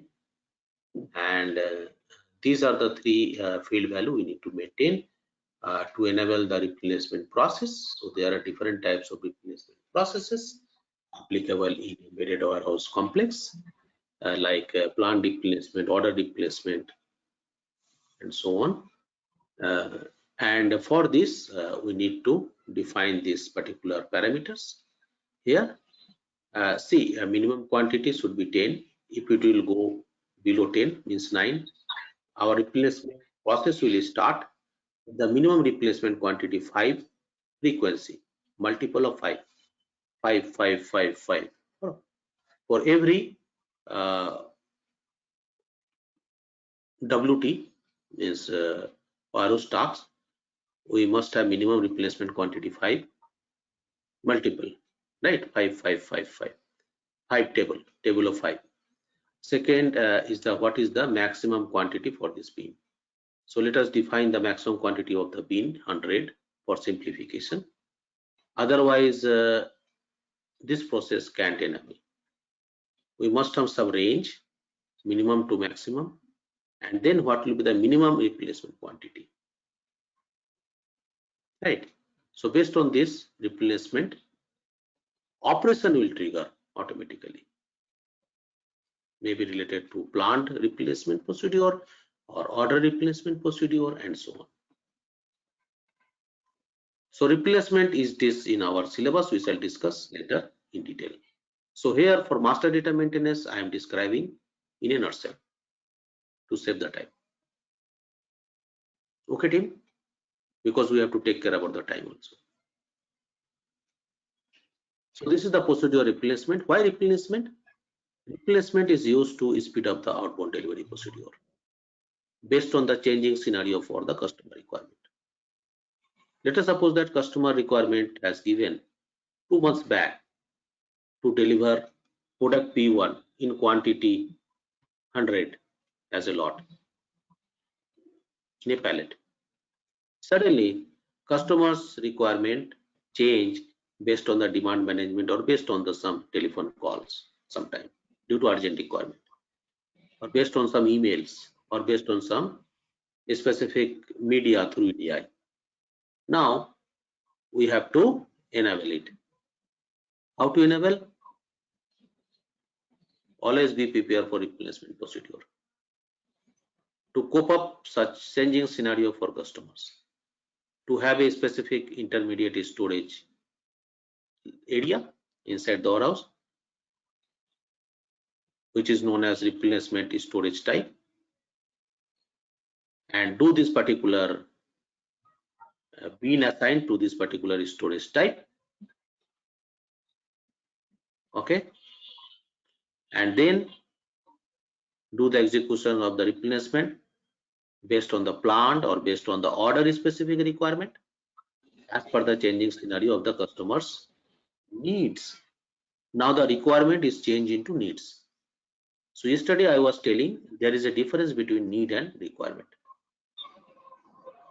Okay, requirement is the high level, maybe some vision or based on some dreams, right? Sometimes it is dream also that I require this BMW car, which is not my need. So need is the urgent basis. Wants. What is the urgency? So there is a difference between need and requirement. Requirement all the way maybe some vision, maybe some dream, but need, it is not a need. It is not a dream at all. It is not a vision at all. It is the urgent option. Okay, it is the urgent activity to be completed. Maybe in terms of some emergency, somebody needs oxygen in hospital. So it is the need. Requirement, somebody needs Tolstoy car, Rolls-Royce car. Okay. So it is the requirement maybe. So we need to check the need and we need to fulfill the need. To fulfill the need, we need to do the replacement all the way. To fulfill the changing scenario, to speed up the delivery process, especially for outbound. Okay, so I have adopted this particular storage type for the replacement process. This is for the storage type I have adopted. Why? Because we do not know the urgency. We need to prepare. There is a possibility of urgency for this particular product to fulfill the customer needs at the 11th hour. So how to fulfill? Let us. Oh, you want to break? So let us see the timing. 1 minute. Yes, we can break. No problem. So let us break for 10 minutes. On the way. Okay, Mahendra, no problem. So please be on mute and please do not log out. Otherwise, it will be very difficult for network issue to re-log in.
Hello, is it audible?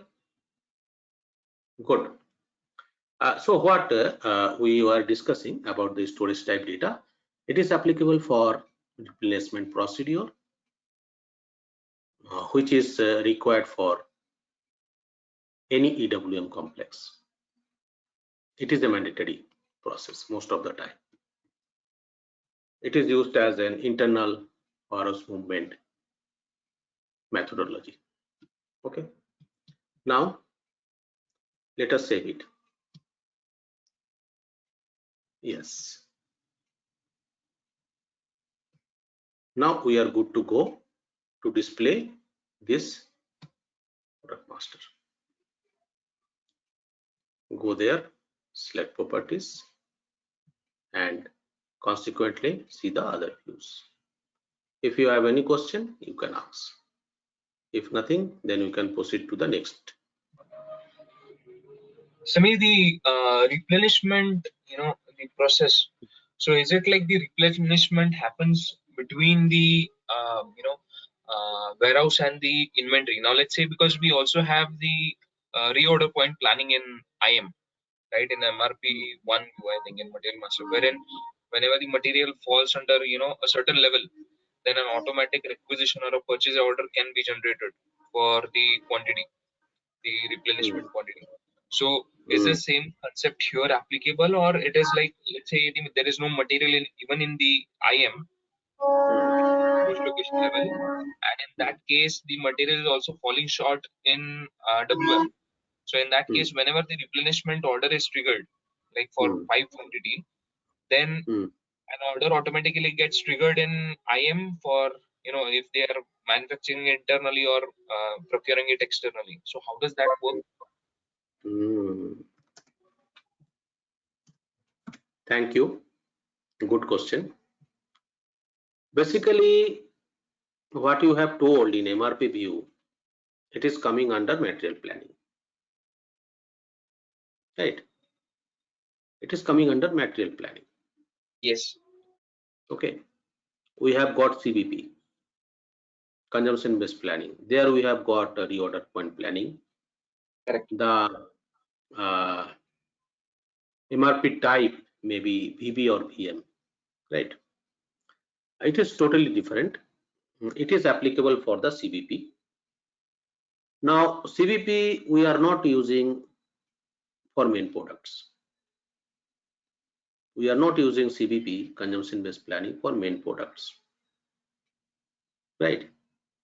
We are using CBP for maybe class C materials or operating suppliers, right? But this replacement you are using as a mandatory procedure for most of the products to cope with the situation for urgent delivery or cope with the situation of changing delivery requirement quantity and delivery date for the main products also, where CBP is not used for the main products all the ways. CBP is not used for the assembly specific products. Class A product, for class A product we are using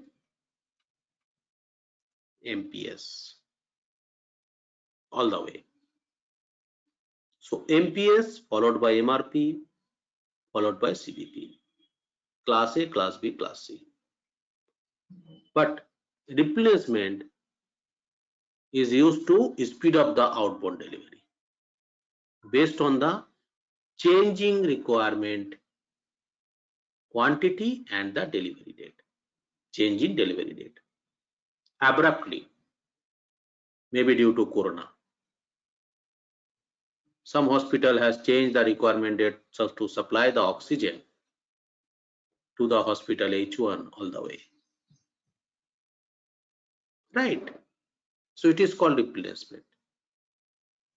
But for CBP, let us suppose that there are some specific product which are not so much important to be supplied to this particular customer, and it will trigger based on the some reorder point setting.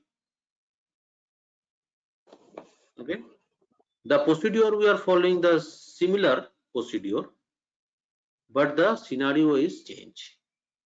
Here the scenario is applicable for main products also for replacement procedure, but for class C products we are maintaining CBP process, which is based on the historical consumption data. CBP is basically based on the historical consumption data, where replacement is based on the urgent requirement, present requirement, current requirement. So this is the main difference of the business process scenario. Okay, we are going through PP also because I know PP. Is Quick it clear? question. Which opcode are we on? Is this MM01 or is this the EWM version? Where? The screen. EWM. Yeah, it is no MAT1, no? It is EWM MAT1. template. Yeah, it Okay. is EWM template. Yeah, nice. It is the EWM template. The template is totally different in EWM premises. Totally different template. But you need to maintain the data specifically for EWM staff only for 3 views: warehouse data, slotting, and storage type. In general, people are maintaining warehouse data, slotting, as well as for storage type as per the business needs. Okay. Now it is clear why this fellow has told me it is one unwanted thing, maybe knowingly or unknowingly, but it is the wanted thing, most wanted parameter for a successful EWM operation. Most of the time we require this operation for many products for replenishment process.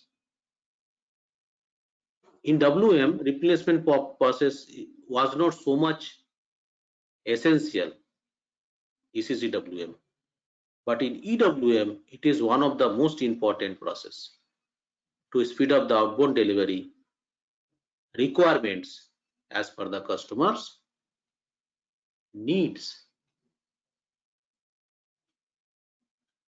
Right?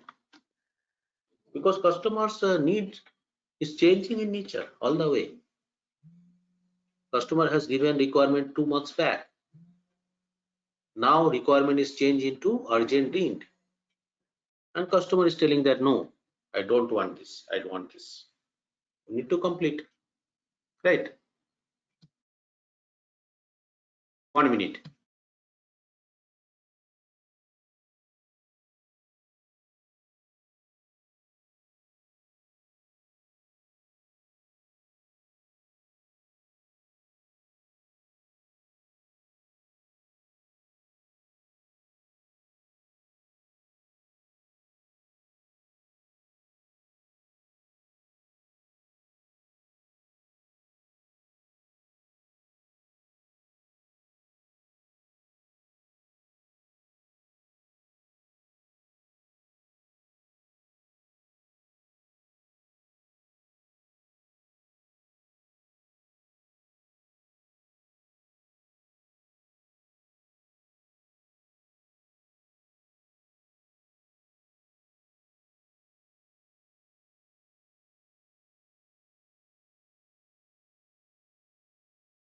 Okay. Is it audible? Hello. Nice. Now let us see another master data. Now product master is fine. Any question for product master? We are good to go ahead. Good. Yes, any question? Now master data is followed by business partner. Okay, so business partner has got basically three values in general, namely customer, vendor, and employee. So I have already described that the customer may be a vendor of a company and vice versa. Similarly, an employee of a company can be a customer or vendor, like Flipkart, Tesco, Samsung, or LG. Okay, so in order to identify such situations, SAP has proposed a single source of truth of calling business partner. Transaction code is BP, and this is the procedure of transferring the data from S4HANA template to EWM. So there is no SIF required. Direct access for business partner and market master. For transactional data, we have to set up the DM, distribution model. Okay. There is no SIF core interface that is required for master data involving business partner and material master, but we need distribution model setup for transactional data like inbound delivery and outbound delivery. So I shall provide you people some specific documents. So I think you have given me the email address. So is it active for your end? So I request you people, please provide me the email address through WhatsApp message so that I can provide you the specific documents in advance, some information in advance for way forward activities. Okay, any question for master data, BP?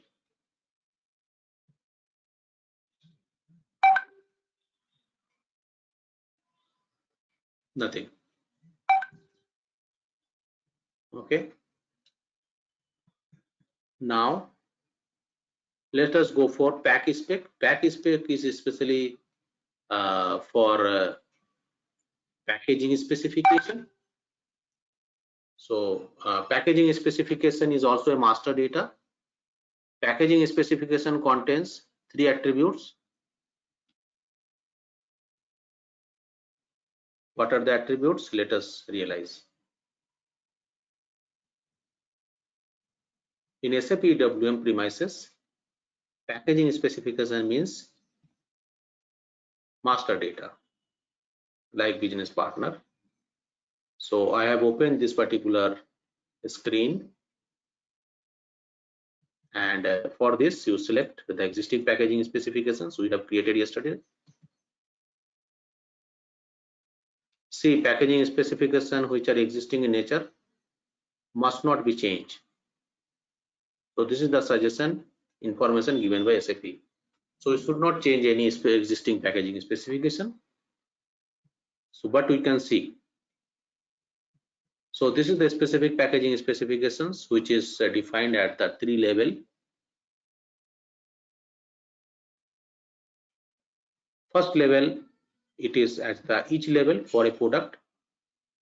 So packing operation is used to protect the product in terms of the product quality, relevant requirement.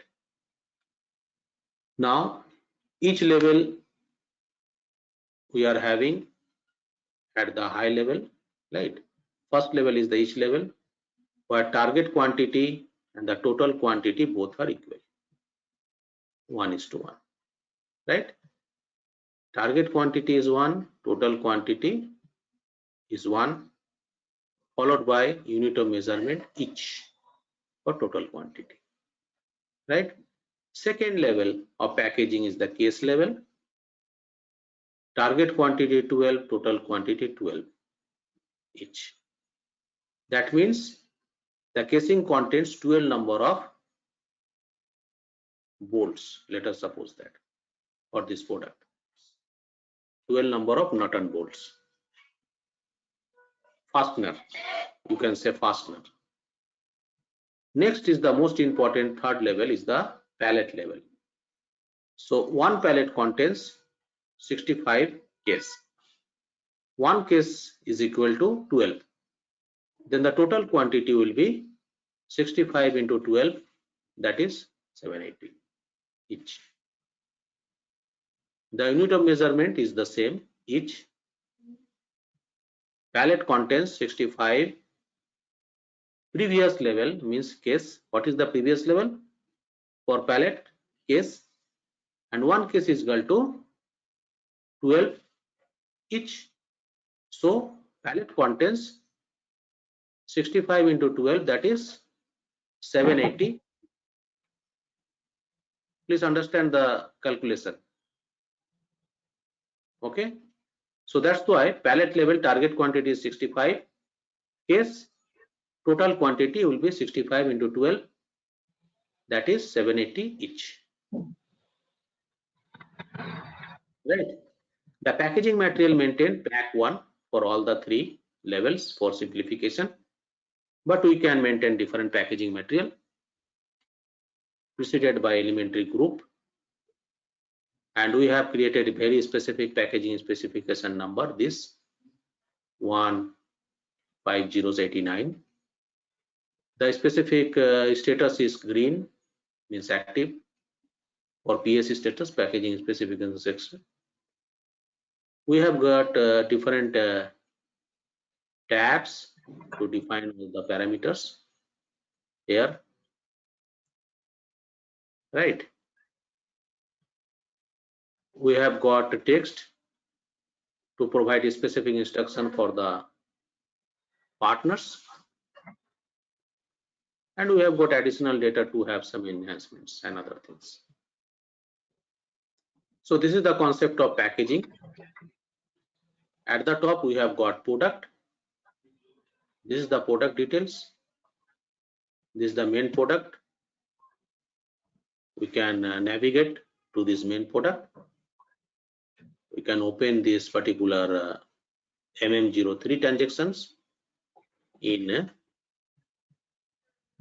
S4H premises, and this is the description, product name at the top. Then we go to each level, followed by case level, and last but not the least, pallet level. Is it fine for packaging specification?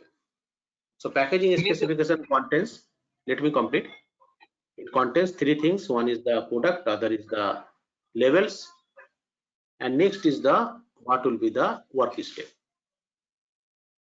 Right, process. Yeah. Yes. Any question, please ask. Samir, in the initial, on the product level, so the product is basically the product, which will be put on this pallet, correct? Now, at further levels, like each level and at case level, we have defined whether it is in, in what sub level it will be stored, whether in boxes, and whether in boxes, how many quantities. So per pack it is 65, quantity. So at the case level we have defined it as 65, but at the pallet level we have under element of group, whatever it is, there is this packaging material pack 1. So what is this packaging material? Is it another separate material master that we have to create and then assign it here? Yes, yes. Yes, you are right. It is the packaging material under MM01. Yes. And we have to maintain the packaging material type, packaging material group all the way there in MM01, right? Okay. And what if there are multiple, packaging materials? Let's say there is a crate, and within that crate there is another box, and that box has pieces and unit pieces, but these unit pieces are again put into small boxes. Yes. So in So you that can case, make are we multiple assigning vendors. multiple packaging materials under this group at the palletization level group? Yes, yes, all the way. We can assign n number of packaging materials. For simplification, I have given the same packaging material pack 1 for all the 3 levels, but we can assign n number of packaging material based on the process of Okay. packaging. Okay. We Okay. can assign. It is flexible. Oh. But once we have created this pack spec, we cannot edit it. We can't edit it. So this is the condition SAP suggests to remove the conflict situation. If we edit it, it will create conflict, because packaging is mandatory for most of the value-added products, especially for fragile products, which is made of So are we glass. defining anywhere dimensions of the pallet here? Yeah, basically at this level, maybe weight. Okay.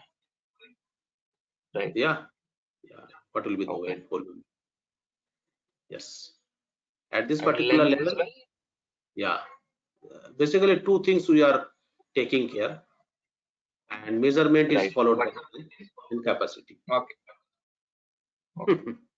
Everything is there, whatever we need. But for simplicity, I have maintained the packaging material pack 1 for all the 3 levels.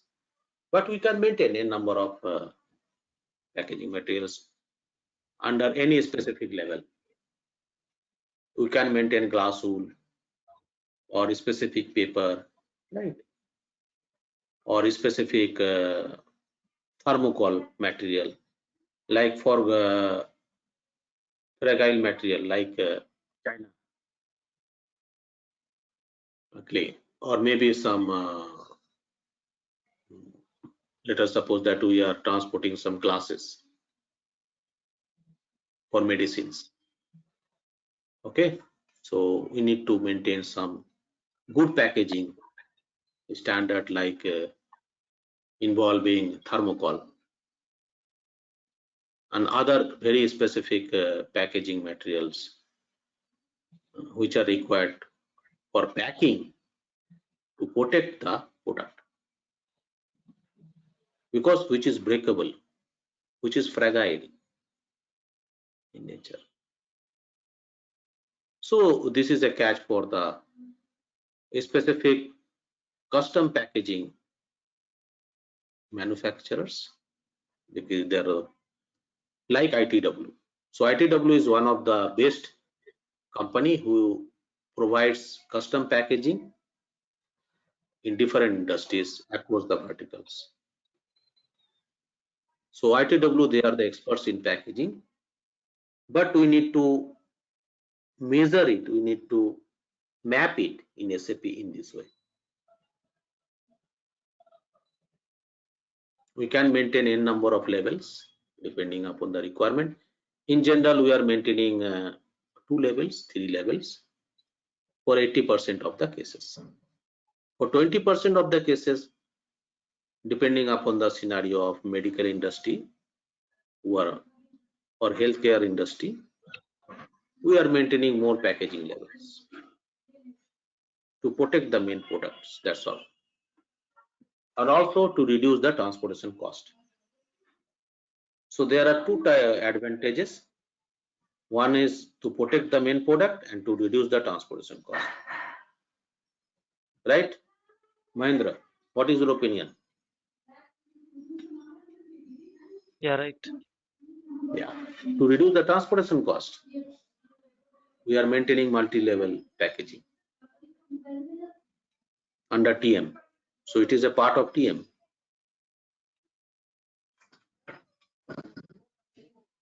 Right? Now, next go forward for LS01. Okay, LS01 is nothing but it is the logistics storage bin. So this is the main content for storage bin. We must have minimum assignment for storage bin is the storage type, storage section, and bin type. Bin type provides the dimension specific categorization of storage bin. It depends upon the dimension. Storage bin naming convention is of 18 character. In ECC, we maintain 10 characters storage bin. We are using the concept of solid geometry in storage bin, like X, Y, Z axis. Our objective to maximize the utilization of space in the height, that is Z axis in warehouse.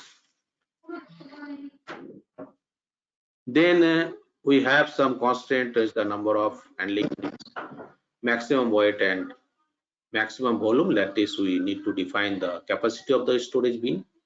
Otherwise, our put away and picking strategy won't work. We need to define the capacity of the storage bin. Now, storage bin can be assigned to the particular resource management for the task assignment. And this is the transaction code for the storage bin. So this is the specific attribute listing for storage bin. So these attributes we need to remember all the way to work in EWM premises. Let us see the storage bin.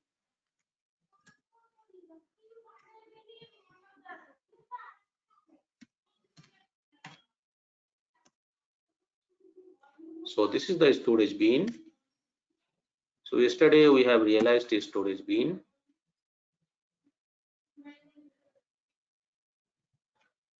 So see, storage type is this. So the naming convention of storage type is such that the first 3 digits of storage type, this is the last 3 digits of storage type should be equal to the first 3 digits of the storage bin name.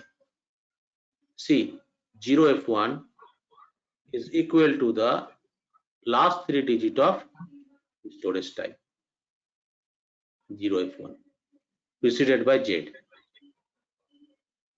Okay, so this is the condition we are maintaining. This is the best practice we are maintaining to identify the storage bin which is belonging to the particular storage type. It is not mandatory, but we have made it mandatory for simplification of warehouse operation. Otherwise, warehouse operations will be more complex if we do not follow this particular rule. Last 3 digits of storage type name should be equal to the first 3 digits of storage bin name, and it is of 18 digit. Up to 18 digit we can use, and we have different attributes like bin access type. Bin access type to access the bin at a particular height. It is used to maximize the utilization of the height or Z axis of warehouse. So these are the specific values based on the height. Okay, based on the height. Bin type provides the dimension of the bin, how the dimension of the bin is, maybe long and short, or some specific storage bin, maybe for Walmart storage lane. We can maintain the fixed bin type also for this particular product. Here we have a field value verification, or that is specific verification to enable some value for RF devices, radio frequency devices. We have got 2 indicators called set put away and blocks put away to block the bin to use by the warehouse stocks. We have got X, Y, Z axis to provide the address of the bin, location of the bin. We can do sectioning of the bin based on the bin size. We can do the section. We can have the bin angle based on the bin's particular orientation with respect to the ground level. So these are the specific field value we have for storage bin main tab. Any question? Or we are good to go? Right.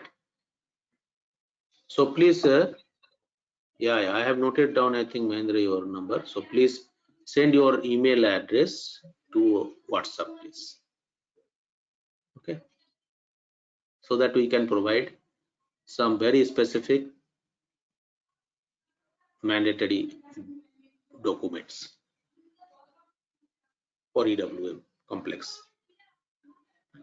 So my question is, any query, any doubt for any of the field in this particular screen, or you are good to go? Nice. Let us go for next stock. We can see the stock details about this particular bin based on the stock type. So F1, F2 is the available stock. Q1, Q3, Q2 maybe for quality stock. We have got all the stock quantity, unit of measurement. So this tab is applicable for the product stock. Physical inventory, if we are doing the physical inventory for this type of specific bin, so physical inventory type and count date is appearing here. After the execution of this particular process, it will update data. Bin sectioning, basically it is the segmentation of the bin based on the bigger size of the bin to put the specific product at the particular section. Statistics involves all these related to the details for date and user ID.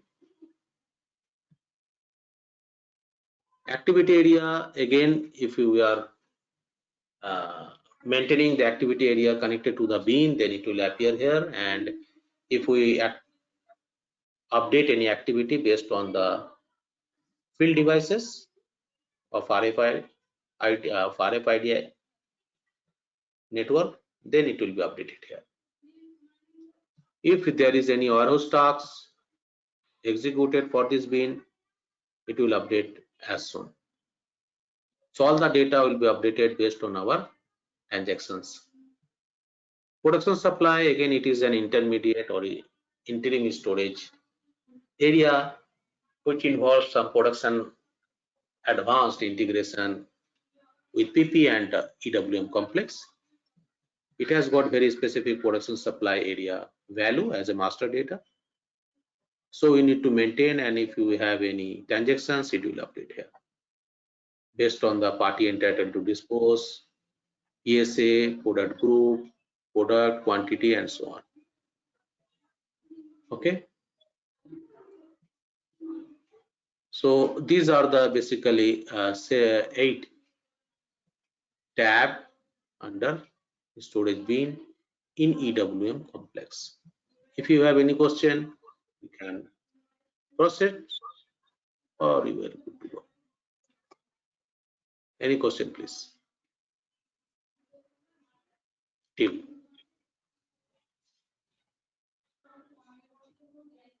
For this master data. So Samir, now that today's session, maybe it is more on the master data part, but Yeah. when we talk about the data, like the backend configuration of this, now let's say the storage type, the section, or how the warehouse is being set, like the structure of the warehouse. So when are we doing that? Basically, we shall go back to this particular EWM topic syllabus. So in phase 2 we shall go in detail about this, all the configuration and customizing document.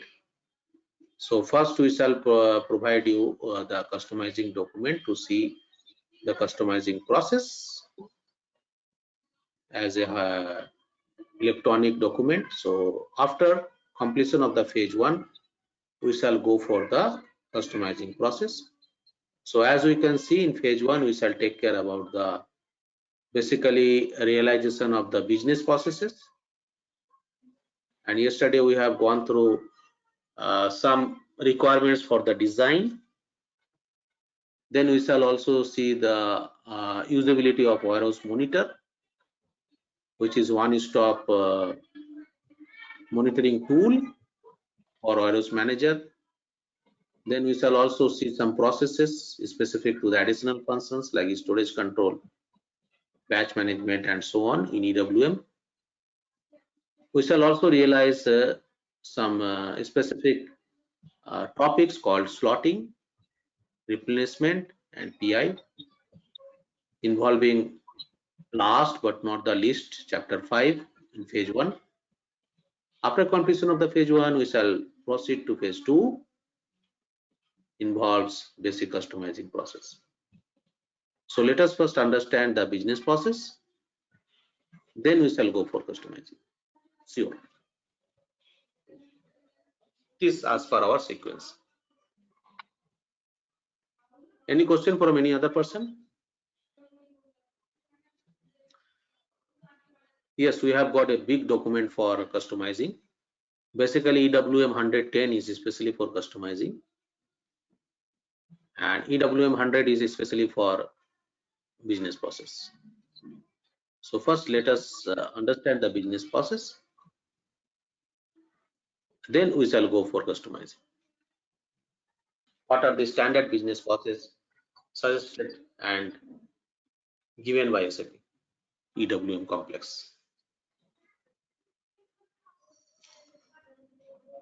Then we shall go for the customization or configurations setting. Is it fine?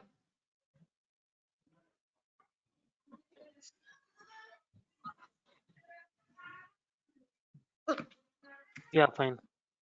Yes. So this is the sequence of our journey for this course.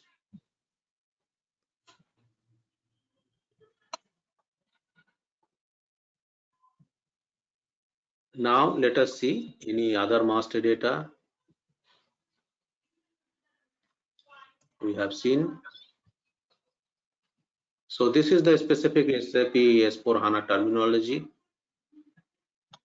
used in WM, because WM is still used by many companies in S/4HANA premises. So this is called S/4HANA WM, and this is for EWM embedded. Movement type is known as process type.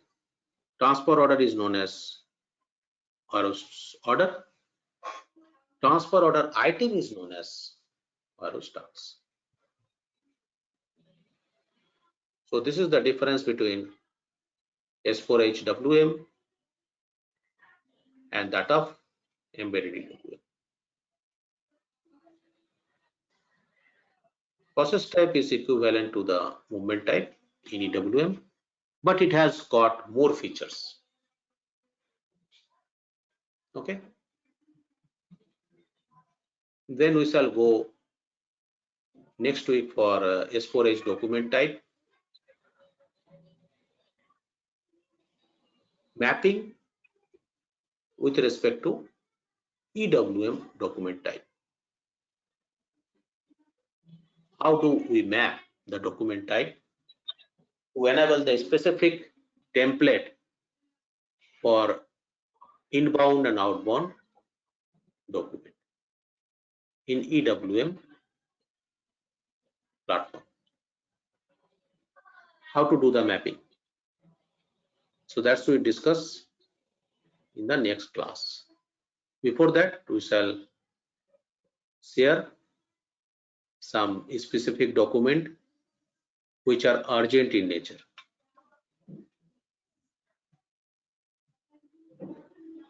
Great.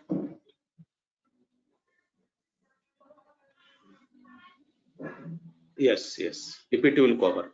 Yes, you are right. Yes. PPT will cover whole part. Yes.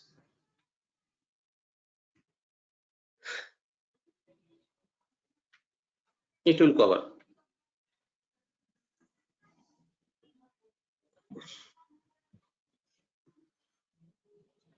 You are right.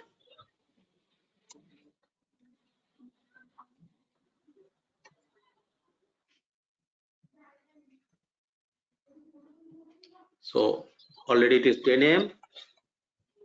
So if you have any question you can ask, then we are good to go ahead for break for today or close the session. Is it fine?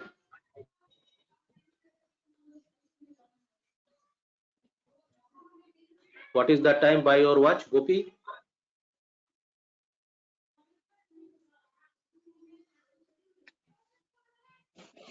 It's like 12:40 a.m. Sorry, it is too late. Yeah. It is PST or EST? I'm in EST. EST, Canadian time also, I think.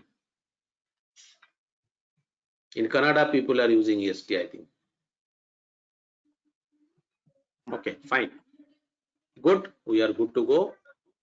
And for closing the today's session. Have a nice day. Please keep yourself safe. Thank you. All the best. Thank you. Thank you, Samir. Bye. Yes. Happy weekend.